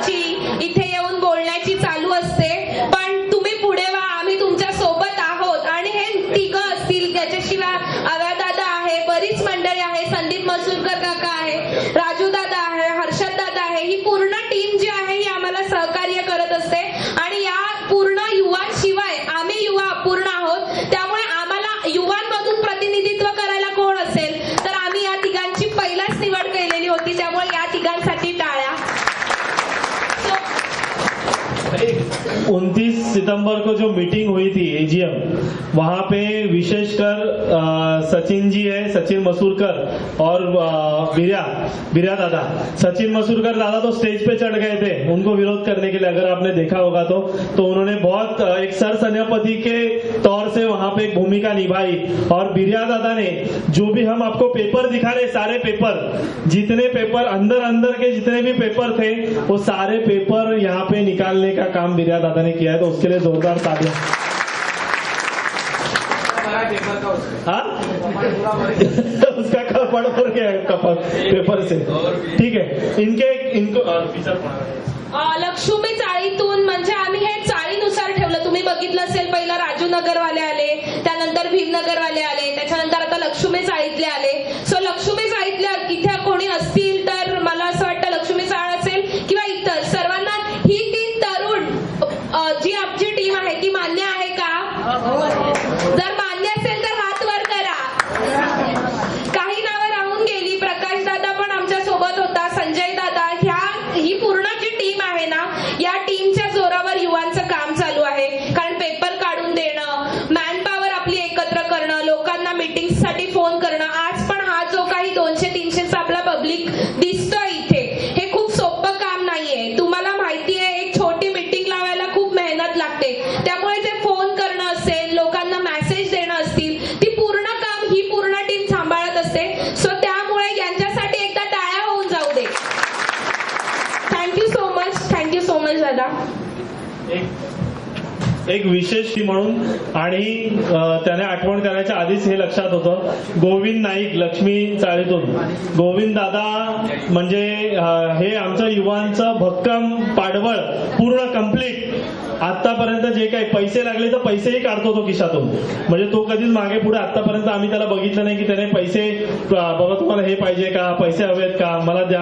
हा तर दादा ये रे ये आता तुला काय पुष्पगुच्छ नाही देणार आहे आम्ही. ये दादासाठी जोरदार टाळ्या. ज्या वेळेला आम्ही समीर देसाईंकडे जाणार होतो, म्हणजे दादा कधी बोलत नाही जास्त. हा या तुम्ही पण या, संजय दादा आणि संजय या ये ना संजय दादा ये या. म्हणजे गोविंद दादाचं असं आहे की आम्ही जेव्हा समीर देसाईकडे जाणार होतो त्यावेळेला दादाने फोन केला की तुम्ही कुठेही जाऊ नका, मी संदीप दादाशी बोलतो, आपल्याला भाडं एसआरए मधून मिळवण्यासाठी संदीप दादा सपोर्ट करणार आहे. हा गोविंद दादाने आम्हाला विश्वास दिला म्हणूनच आम्ही थांबलो आणि आज सगळ्यांच्या अकाउंटमध्ये आपल्याला सगळ्यांना भाडं मिळालेलं आहे. त्यामुळे गोविंद दादाचं त्या बाबतीत खरंच कौतुक आहे. आणि कधीच म्हणजे आजपर्यंत एकदम निस्वार्थ वृत्तीने कधी त्याने आम्हाला हे नाही केलं की बाबा नाही मी इकडे येणार नाही. त्याला स्वतःला भाडं मिळालेलं नाही, नाहीये, कारण त्याच्या रूमचा प्रॉब्लेम आहे थोडासा. त्याला स्वतःला भाडं मिळालं नाही. पण प्रत्येक मीटिंग मध्ये सगळे ह्या हॉलचं बुकिंग असेल, सगळ्या गोष्टी असेल तर दादा परमिशन, पोलीस स्टेशनचं परमिशन, गृहमंत्री खातं त्याला दिलेलं आहे आम्ही युवा त्रिमूर्तीचं. तर गृहमंत्री तो आहे आमचा. तर पोलीस स्टेशनचे सगळे मॅटर तो सांभाळतो. आणि हा पहिल्या मिटिंगला 7 जुलैच्या मिटिंगला सगळी लोक एवढी गावावरून आलेली, सगळं ते पाण्याची जी व्यवस्था संपूर्ण केलेली ती सगळं त्याने स्पॉन्सर केलं होतं. त्याने बोललं होतं आम्हाला की माझं नाव वगैरे काय घेऊ नका, कोणाला काही सांगू नका मी काय केलंय ते, पण तुम्ही ते हे करा म्हणून. दुसरे आपले संजय महाडिक दादा, 2 मिनिटं मी बोलतो असं ते बोलतात, पण बऱ्याच वेळेला 5 मिनिटं घेतात. पण आतापर्यंत त्यांनी जे काही बोलले किंवा जे काही मुद्दे मांडले ते एवढे ऍक्युरेट मांडले आणि त्यांची जी समजावण्याची पद्धत आहे ती एवढी खूप छान आहे. त्यामुळे त्यांच्या आई पण इथे उपस्थित आहेत. संजय महाडिक यांच्यासाठी जोरदार टाळ्या. सगळ्यांनी टाळ्या वाजवा, कारण त्यांनी देवेंद्र फडणवीसांची गाडी अडवली नसती तर आपल्याला कदाचित आपल्या अकाउंटमध्ये भाडं आलं नसतं. दुसरे आपले संजय दादा पंधरे, बिचारे तिथे ते पुठ्ठ्याच्या कंपनीमध्ये ते पुठ्ठा टाकत असतो बिचारा, आणि रोज मला वाटतं 29 ते 30 लोकांचे कॉल उचलतो. सगळे त्याला फोन करून विचारतात काय चालू आहे, कसं चालू आहे, सगळ्यांना अपडेट देणं असेल, मीटिंग मध्ये जेव्हा आम्ही नसू तेव्हा बोलणं असेल, हे सगळं काम करण्याचं काम मला वाटतं संजय दादा करतो. आणि या प्रोजेक्टमध्ये खूप आधीपासून तो इन्व्हॉल्व आहे, त्यामुळे त्याला सगळ्या गोष्टी माहिती आहेत. त्यामुळे संजय दादासाठी जोरदार टाळ्या. हा, हे सगळे आपल्या पॅनलमध्ये नाही आहेत कारण हे फक्त त्यांचं आभार प्रदर्शन झालं. हे पॅनलमध्ये नाही आहेत कारण त्यांच्या नावावर घरं नाही आहेत. जर त्यांच्या नावावर घरं असती तर 100% आपण त्यांना पॅनलमध्ये घेतलं असतं. धन्यवाद. दुर्गा भवानी, सुहासिनी करगुटकर या काकी, रवींद्र राणे आहेत का? रवींद्र राणे. दुर्गा भवानीतून आम्हाला नावं अजून असतील तर प्लीज नावं द्या. मला वाटतं रेखाताई वगैरे पण असू शकतात दुर्गा भवानी. इच्छुक आता इथे अजून कोणी असतील तर प्लीज तुम्ही देखील आलात तरी चालेल. ही काही फायनल नावं नाहीयेत, याच्यामध्ये चेंजेस होऊ शकतात. पण 19 जणांची नावं द्यायची असतात, त्यामुळे आपण काही 19-20 नावं काढलेली आहेत. थोडी जास्तच नावं आपण काढणार आहोत. सो जे इच्छुक असतील त्यांनीही आता आलात तरी आम्हाला आवडेल. रवींद्र राणे, सुहासिनी करगुटकर काकी या. दुर्गा भवानीतले कोण इच्छुक आहेत किंवा इतर कोणी इच्छुक आहेत प्लीज या, आम्हाला आवडेल स्वतःहून इच्छुक असणाऱ्या लोकांसोबत काम करायला. कारण ते तयार असतील की आपला माइंडसेट असेल निस्वार्थ भावनेने काम करायचा. सो सुहासिनी काकी आणि रवींद्र राणे यांच्यासाठी टाळ्या होऊन जाऊ दे. हे दुर्गा भवानीसाठी आपण सिलेक्ट केलेला पॅनल आहे. अजून कोणी आहेत का दुर्गा भवानीसाठी? रेखाताई या, रेखाताई आवडेल आम्हाला, खरंच या. स्व इच्छुक पद्धतीने रेखाताई आलेल्या आहेत. मी लहान होती त्यावेळी दुर्गा भवानी आपली बालवाडी होती, त्या बालवाडीमध्ये विविध उपक्रम होत होते आणि मी मला वाटतं एक 3री-4थीत असेल, योगाचा छोटासा क्लास चालत होता आणि त्यावेळी 2003-4 सालची गोष्ट आहे. त्यावेळी त्या योगाचं आणि त्या पूर्ण बालवाडीचं नेतृत्व मला वाटतं रेखाताई करत होत्या आणि आता पुन्हा वेळ आलेली आहे आपल्याला नेतृत्व आपलं पुन्हा एकदा दाखवायची. तर या तिघांसाठी टाळ्या होऊन जाऊ दे. तर ही थँक्यू. संतोष रिकामे काका आहेत का? मला आवडेल जर त्यांनी सुद्धा स्वतःहून स्व इच्छुक असतील. आणि नाही या, नावं फायनल नाही आहेत या. संतोष रिकामे काका या. अजून कोणी आहेत का दुर्गा भवानी मधून किंवा इतर कोणाला? लक्ष्मी चाळ असेल, राजूनगर असेल किंवा इतर चाळी असतील, कोण स्व इच्छुक असतील त्यांनी आलं तर आम्हाला खरंच आवडेल. महिलांमधून कोण आहे का ज्यांच्या नावावर घर आहे आणि आम्हाला नेतृत्व करायचंय?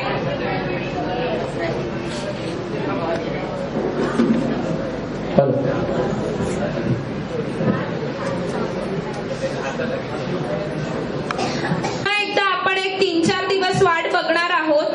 आत्ताही घरी जाऊन थोडा विचार करू शकता. स्व इच्छेने जर कोणाला खरंच स्व इच्छेने आणि निस्वार्थपणे जर आपल्या कमिटीचं काम करायचं असेल, आपल्याला प्रोजेक्ट आपला मार्गी लावायचं असेल आणि स्वतःच्या घरात जाईपर्यंत लढा द्यायचा असेल स्व इच्छेने निस्वार्थपणे, तर खरंच सगळ्यांचं वेलकम आहे. ही नावं फायनल नाही आहेत. या नावांमध्ये पुन्हा चर्चा, सविस्तर निर्णय, मगाशी पराग बोलल्याप्रमाणे काही शपथविधी आपल्या होणार आहेत. त्याच्यानंतरच आपण ही पूर्ण प्रोसेस करणार आहोत. आणि मला सांगायला आवडेल या सगळ्या मागे युवा भक्कमपणे उभी असेल, कारण जे काही निर्णय आहेत ते आपल्या अशा प्रकारच्या मीटिंग्स होतील आणि मगच घेतले जातील. Thank you so much. Thank you so much. केलेलं नाहीये कारण मध्यंतरी जो झालेला काय प्रकार होता तो सगळ्यांना माहिती आहे. पण शिंदे चाळीसाठी पण आपण कोटा ठेवलेला आहे. म्हणजेच आपल्या ज्या दुर्गा भवानी असेल, राजूनगर असेल, लक्ष्मी चाळ असेल, या सगळ्या ज्या चाळी आहेत त्यामध्ये शिंदे चाळीचा पण एक मोलाचा वाटा आहे. सो येणाऱ्या काळात शिंदे चाळीतून पराग किंवा आपली टीम बोलेलच आणि आपल्याला शिंदे चाळीतून पण जे काही नॉमिनेशन असतील ते येतील. या सगळ्यामध्ये मला असं वाटतं सगळ्यांचे सत्कार, एक छोटस टाळ्यांचं हे झालं. मला छोटस सांगायला आवडेल, शिंदे चाळीतून कोणी आले आहेत का? कोणी आहेत का शिंदे चाळीतून?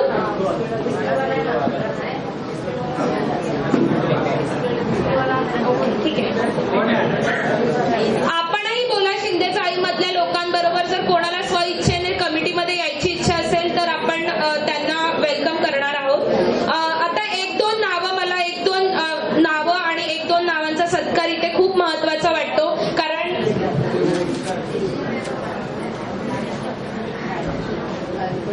दोन नावं माझ्यासाठी खूप महत्वाची आहेत, कारण ती आमच्या सगळ्यांमध्ये खूप लहान आहेत. प्रणय आणि संकेत. आपण दोघांनी पण स्टेजवर यायचंय. प्रणय आणि संकेत प्लीज या, प्लीज प्लीज प्लीज या. प्रणय आणि संकेत या, लवकर या. प्रणय, संकेत आणि आमचा लाडका अजय, लवकर ये. आपल्या या सगळ्या युवा टीम मध्ये सगळ्यात लहान भावंड, सगळ्यात लहान लेकरंही आहेत आणि ही लेकरं आमची पूर्ण एनर्जी आहेत. आमचं कोणतंही मीटिंग जर आम्हाला घ्यायची असेल, कंडक्ट करायची असेल तर आम्ही आधी यांना विचारतो तुम्ही सगळे आहात ना. सो यांच्यासाठी खरंच जोरदार टाळ्या होऊन जाऊ दे. Thank you so much.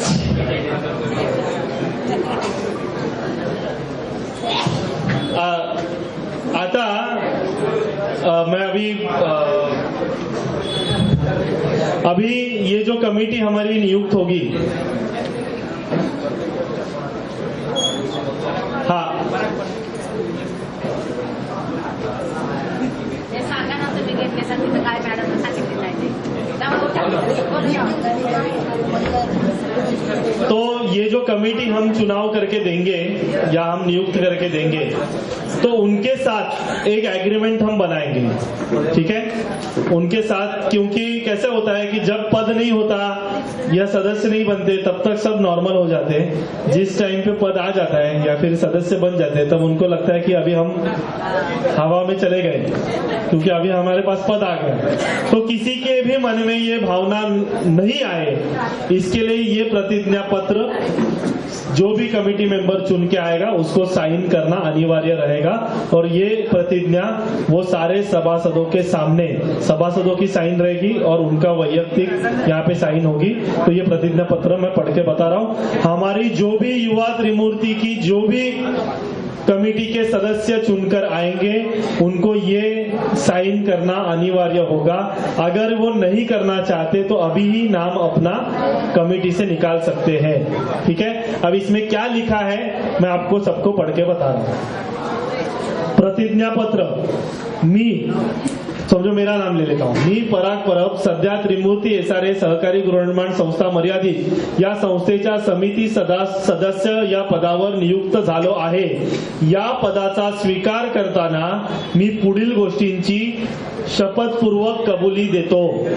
मी पूर्ण प्रामाणिकपणे आणि निस्वार्थपणे समिती सदस्य म्हणून कार्य करेन. 1. 2. मी संस्थेच्या 744 सभासदांच्या सर्वांगीण विकासासाठी आणि हितासाठी कार्य करेन. 3. मी संस्थेच्या सर्वसाधारण हितासाठी निर्णय घेईन आणि कोणत्याही प्रकारच्या भ्रष्टाचारात सहभागी होणार नाही. 4.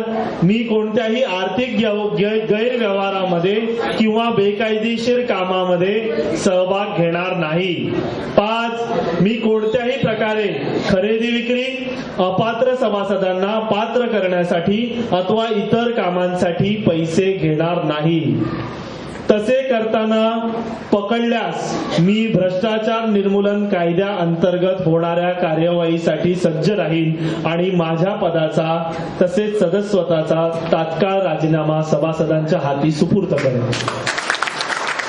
मी कोणत्याही बिल्डरकडून पैसे अथवा कोणतेही फायदे घेणार नाही.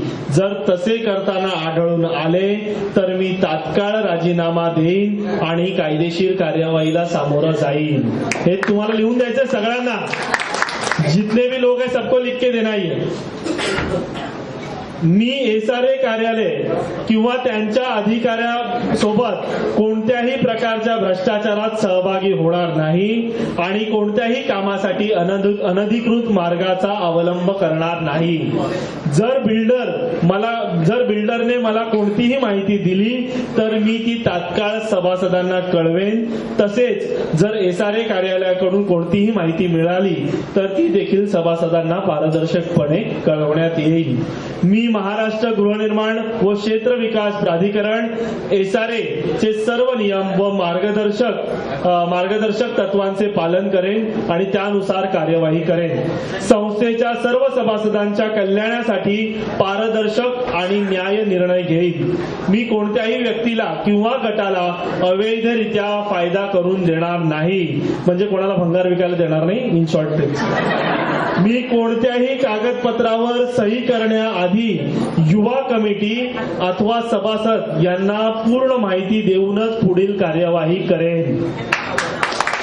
संस्थेचे नियम, कायदे आणि सहकारी संस्था अधिनियम 1960 यानुसार कार्य करेन.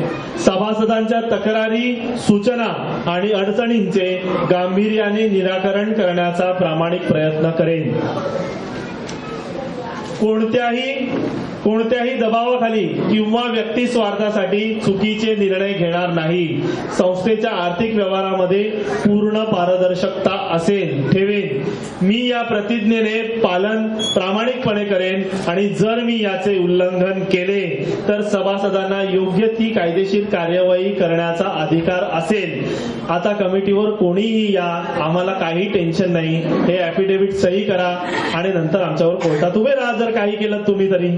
त्याच्या पुढे कायदे पण लिहिले आम्ही, सगळं कायद्याने ह्याला बांधील केलेलं आहे. आता ऐकून घ्या, कुठलीही कमिटी, कारण जोपर्यंत ह्या प्रोजेक्ट मधून भ्रष्टाचार बाहेर जात नाही तोपर्यंत हा प्रोजेक्ट होणार नाही. आणि युवांची जबाबदारी ही राहील की हा संपूर्ण प्रोजेक्ट भ्रष्टाचार मुक्त आम्ही करणार म्हणजे करणारच. पुढचं ऐकून घ्या, शिस्तभंग आणि दायित्व. जर मी वरीलपैकी कोणत्याही अटींचे उल्लंघन केले, भ्रष्टाचारात सहभागी झालो किंवा सभासदांच्या हिताविरुद्ध वागलो तर महाराष्ट्र सहकारी संस्था अधिनियम 1960 च्या कलम 77A नुसार समिती सदस्यत्वावर कायदेशीर कार्यवाही केली जाऊ शकते आणि मला बडतर्फ करण्यात येईल. भ्रष्टाचार प्रतिबंधक कायदा 1988 च्या कलम 13(1)(ड) नुसार जर मी आर्थिक फायद्यासाठी कोणतेही गैरव्यवहार केले तर माझ्यावर कायदेशीर कार्यवाही करण्यात यावी. IPC कलम 409 विश्वासघातकी गैरवर्तणूक आणि IPC कलम 120(ब) कट रचना संदर्भातील शिक्षा नुसार जर मी आर्थिक फसवणूक किंवा भ्रष्टाचार केला तर मी शिक्षेस पात्र राहीन. SRA धोरणाअंतर्गत भ्रष्टाचाराचे कोणतेही प्रकरण आढळल्यास महाराष्ट्र गृहनिर्माण व क्षेत्र विकास प्राधिकरण महारेरा आणि SRA कडून माझ्यावर कार्यवाही होऊ शकते. वरील प्रमाणे कोणतेही उल्लंघन झाल्यास मी तात्काळ माझ्या पदाचा राजीनामा देईन आणि संस्थेच्या सभासदांना योग्य ती कार्यवाही करण्याचा अधिकार राहील. आता हा प्रोजेक्ट जोपर्यंत आपला क्लीन आणि क्लिअर वे मध्ये होत नाही तोपर्यंत तो करण्याचं आणि त्या सगळ्या कमिटीवाल्यांना आपल्या हातात ठेवण्याचं, मुठीत ठेवण्याची या 2 पेपरमध्ये ताकद असेल. जे लोक ह्यावर सही करतील त्या लोकांना आपण आपल्या युवा त्रिवृत्तीच्या पॅनलमध्ये ठेवू. ज्यांना बाबा सही करायची इच्छा नसेल तर त्याने आताच सांगा की मला बाबा ह्या पेपरवर सही करायची इच्छा नाही, मग आपल्याला त्याचा वेगळा विचार करावा लागेल. कारण हा प्रकल्प संपूर्ण भ्रष्टाचार मुक्त करून सगळ्यांना 4 वर्षात सगळ्या गरिबांना त्यांच्या घरात पाठवण्यासाठी तुम्ही पदावर येत आहात. कोणत्याही प्रकारचा फायदा मिळवण्यासाठी पदावर येत नाही आहात. त्यामुळे जोपर्यंत घरात सगळे जाणार नाही तोपर्यंत हा लढा तसाच सुरू राहणार आहे. आम्ही जे कोणी कमिटी मेंबर निवडून येणार त्यांना बिल्डरकडून 1 रुपया घ्यायची आवश्यकता नाही. त्यांचा प्रवास खर्च, त्यांच्या नाश्त्याचा खर्च, त्यांना अजून कुठला इतर जो काही झेरॉक्सचा खर्च लागतो तो जसे आपण सभासद 300, 400, 500 रुपये जमा करतोय तसेच जमा करत राहू आणि त्या सगळ्या आपल्या मंडळींना आपण ते पैसे देऊ. पण त्यांना कोणत्याही प्रकारे 4,000 आणि 5,000चं पाकिट घ्यायचं, कोणत्याही प्रकारचं पाकिट सिस्टीम इकडे जमा करायची गरज नाही. जिथे आपल्याला असं वाटतंय की हा खर्च बिल्डरने करायला पाहिजे, आपण सगळ्यांमध्ये मांडू की हा बाबा खर्च गेल्या वेळेला हॉलचा खर्च बिल्डरने केला होता मातृ मंदिरचा, तुम्हाला माहित असेल. पण आम्ही सगळ्यांना सांगितलं की 14,000 रुपये त्याचे गणेश गोरे देणार आहेत. आम्ही सगळ्यांना सांगणार आणि त्या सांगितल्याशिवाय कोणताही खर्च इकडे होणार नाही. त्याच्यानंतर आपली कमिटी समजा निवडून येतेच आहे, 100% येणारच आहे. 100% येणारच आहे. तर जी काही कमिटी निवडून येईल त्या कमिटीला आपल्याला आपलं बँक अकाउंट आपण उघडून आपले हक्काचे पैसे आपण तिथे जमा करू. आणि आता मला वाटतं शेखरच्या अकाउंटला आहे, तर ते आपण त्रिमूर्ती सहकारी गृहनिर्माण संस्थेचं अकाउंट उघडून त्याचा लेखाजोखा त्याचा हिशोब सर्वसाधारण सभेमध्ये सगळ्या लोकांना देऊ. आणि हा प्रोजेक्ट मुंबईतला एक आदर्श प्रोजेक्ट म्हणून उद्या नावाजला जाईल की 14 वर्ष सगळ्यांना शिस्त लावली, सगळ्यांकडून ऍफिडेव्हिट घेतलं, सगळ्या गोष्टी केल्या आणि विदाऊट करप्शन SRAचा हा प्रोजेक्ट करून दाखवला. असं गोरेगाव काय मुंबईमध्ये आपलं नाव होईल. आता कमिटीच्या संदर्भातला सगळा विषय आपला बोलून झालेला आहे आणि आपल्याला आता ह्या सगळ्या 19 लोकांना घरी पाठवण्याची व्यवस्था करायची. जे लोक इथे मीटिंगला नाही आले त्या सगळ्यांना आमची विनंती आहे, या माध्यमातून तुम्ही अग्रीमेंट केलंय नाही केलंय, जर तुम्हाला तुमचं घर बनवून घ्यायचं असेल, जर तुमची इच्छा, कारण आम्ही विरोधात राहून किती दिवस काम करणार. जोपर्यंत आमची कमिटी निवडून येणार नाही तोपर्यंत आम्ही काम करू शकत नाही. आणि आता हे अशा प्रकारचं काम आम्ही करतोय, हे आम्ही लिहिलेलं आहे, कुठल्या वकिलाकडून लिहून नाही घेतलंय, कारण आम्ही वकिलीचं शिक्षण घेतलेलं आहे, त्यामुळे हे आम्ही करू शकलो. त्यामुळे हे सगळं आम्ही नियमात बसवून करून घेण्याची जबाबदारी आमची राहील.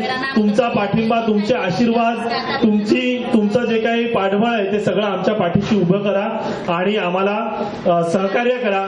आणि आपलं युवा त्रिमूर्तीचं पॅनल ह्या वर्षी ह्या निवडणुकीमध्ये जिंकेल आणि लवकरात लवकर निवडणूक लागून आपण जिंकून आपलं काम लवकरात लवकर सुरू होईल आणि एक 3-4 वर्षात आपण आपल्या घरात जाऊ, याची आपण शाश्वती इथे निर्माण करूयात. याच्यानंतर जो महत्वाचा मुद्दा त्यांनी वाचायला सांगितला डेव्हलपमेंट अग्रीमेंटचा, तो आता मी कोणाला तरी सांगतो की तुम्ही वाचा. हा आता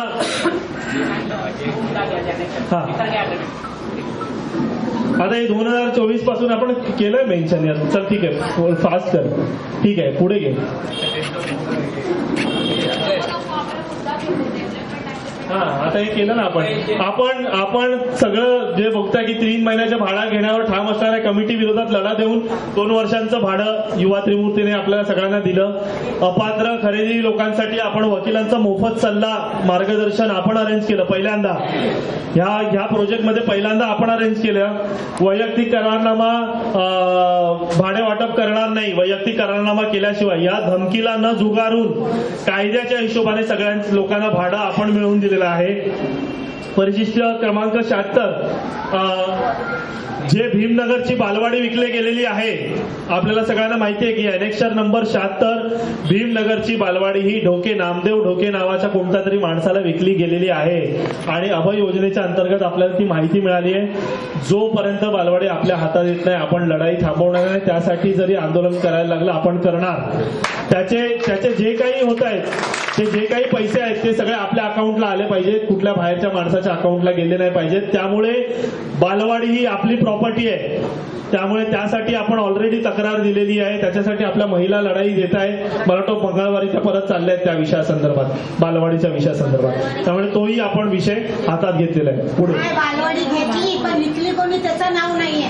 हा ते बोलले आम्हाला सरामध्ये. हा तर आपल्याला जी बालवाडी ज्याने विकली आहे त्याचंही नाव बाहेर येणार आहे.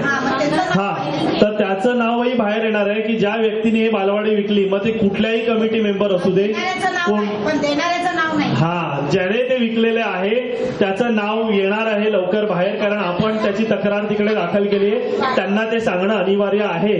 त्यामुळे कोणी विकली, कशी विकली, कोणाच्या सह्या आहेत, हे सगळं आपल्याला कळेल. चला पुढे. झालं? हा झालं. पुढे घ्या. हा आणि हे पण तुम्हाला महत्वाची अपडेट आहे की 8 करोड रुपयाचं भंगार विक्रीला गेलं ह्या कमिटीच्या काळामध्ये. 8 करोड आणि ते 8 करोडचं भंगार जवळपास 80 लाखाला विकलं गेलं. ठीक आहे, ते आता कोणाला विकलं, त्याच्यामध्ये कोणी पैसे घेतले, किती लोकांना पैसे मिळाले आपल्याला काही माहित नाही. पण ज्यांनी भंगार विकलं आणि ज्यांनी त्याचे पैसे घेतले त्यांना ते लखलाभ आहेत, कारण ते काही त्यांना पचणार नाहीये जास्त दिवस. त्यामुळे आपल्याला त्या विषयात आता जायचं नाहीये, कमिटी काढायचंय, तेवढाच विषय आपण लक्षात ठेवूया. आणि आता डेव्हलपमेंट विकास करारनामा याबद्दल अजून डिटेलमध्ये एक व्हिडिओ आम्ही बनवणार आहोत. 1-2 मुद्दे वाचते आणि डिटेलमध्ये व्हिडिओ जो येईल त्या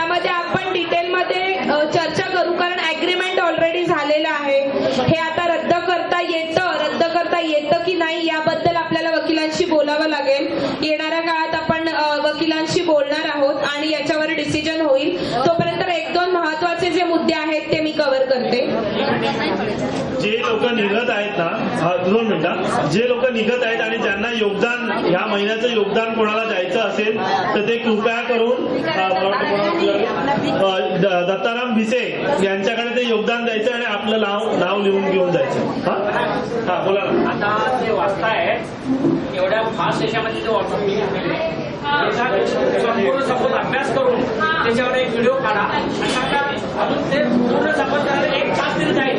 तेच बरोबर. 1 तासामध्ये वगैरे सगळं कंटाळले आहे त्यावरती पूर्ण स्टडी करून त्यावर एक व्हिडिओ बनवा.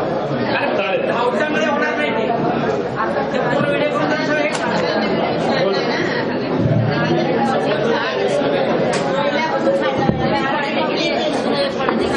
आपल्याला अजून एक विषय तुम्हाला सांगतोय की अजून एक विषय सांगायचा राहिला की तुम्हाला सगळ्यांना माहित असेल की आपल्याला कमिटी सांगत होती की इकडे कुठला डेव्हलपर येऊ शकत नाही, कुठला डेव्हलपर येऊ शकत नाही.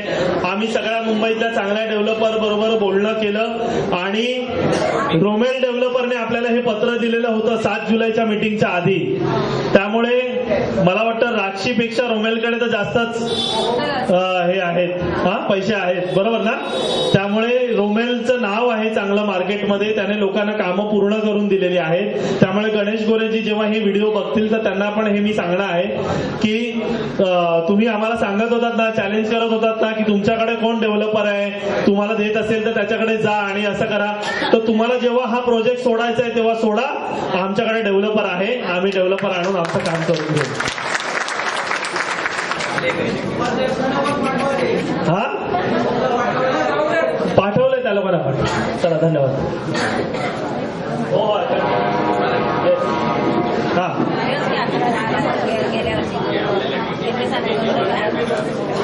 आणि निमेश दादा इथे असेल, निमेश खेडेकर याने आपल्याला व्हिडिओ रेकॉर्डिंग असेल, डीटीपी असेल, बॅनरचं सगळं काम निमेश दादाने आपल्याला सहकार्य केलं, त्यासाठी जोरदार टाळ्या. त्याचप्रमाणे आपला वेळात वेळ काढून आपण सगळे इथे सभासद उपस्थित राहिलात. प्रज्ञाबोधिनीच्या शाळेने आपल्याला हॉल उपलब्ध करून दिला.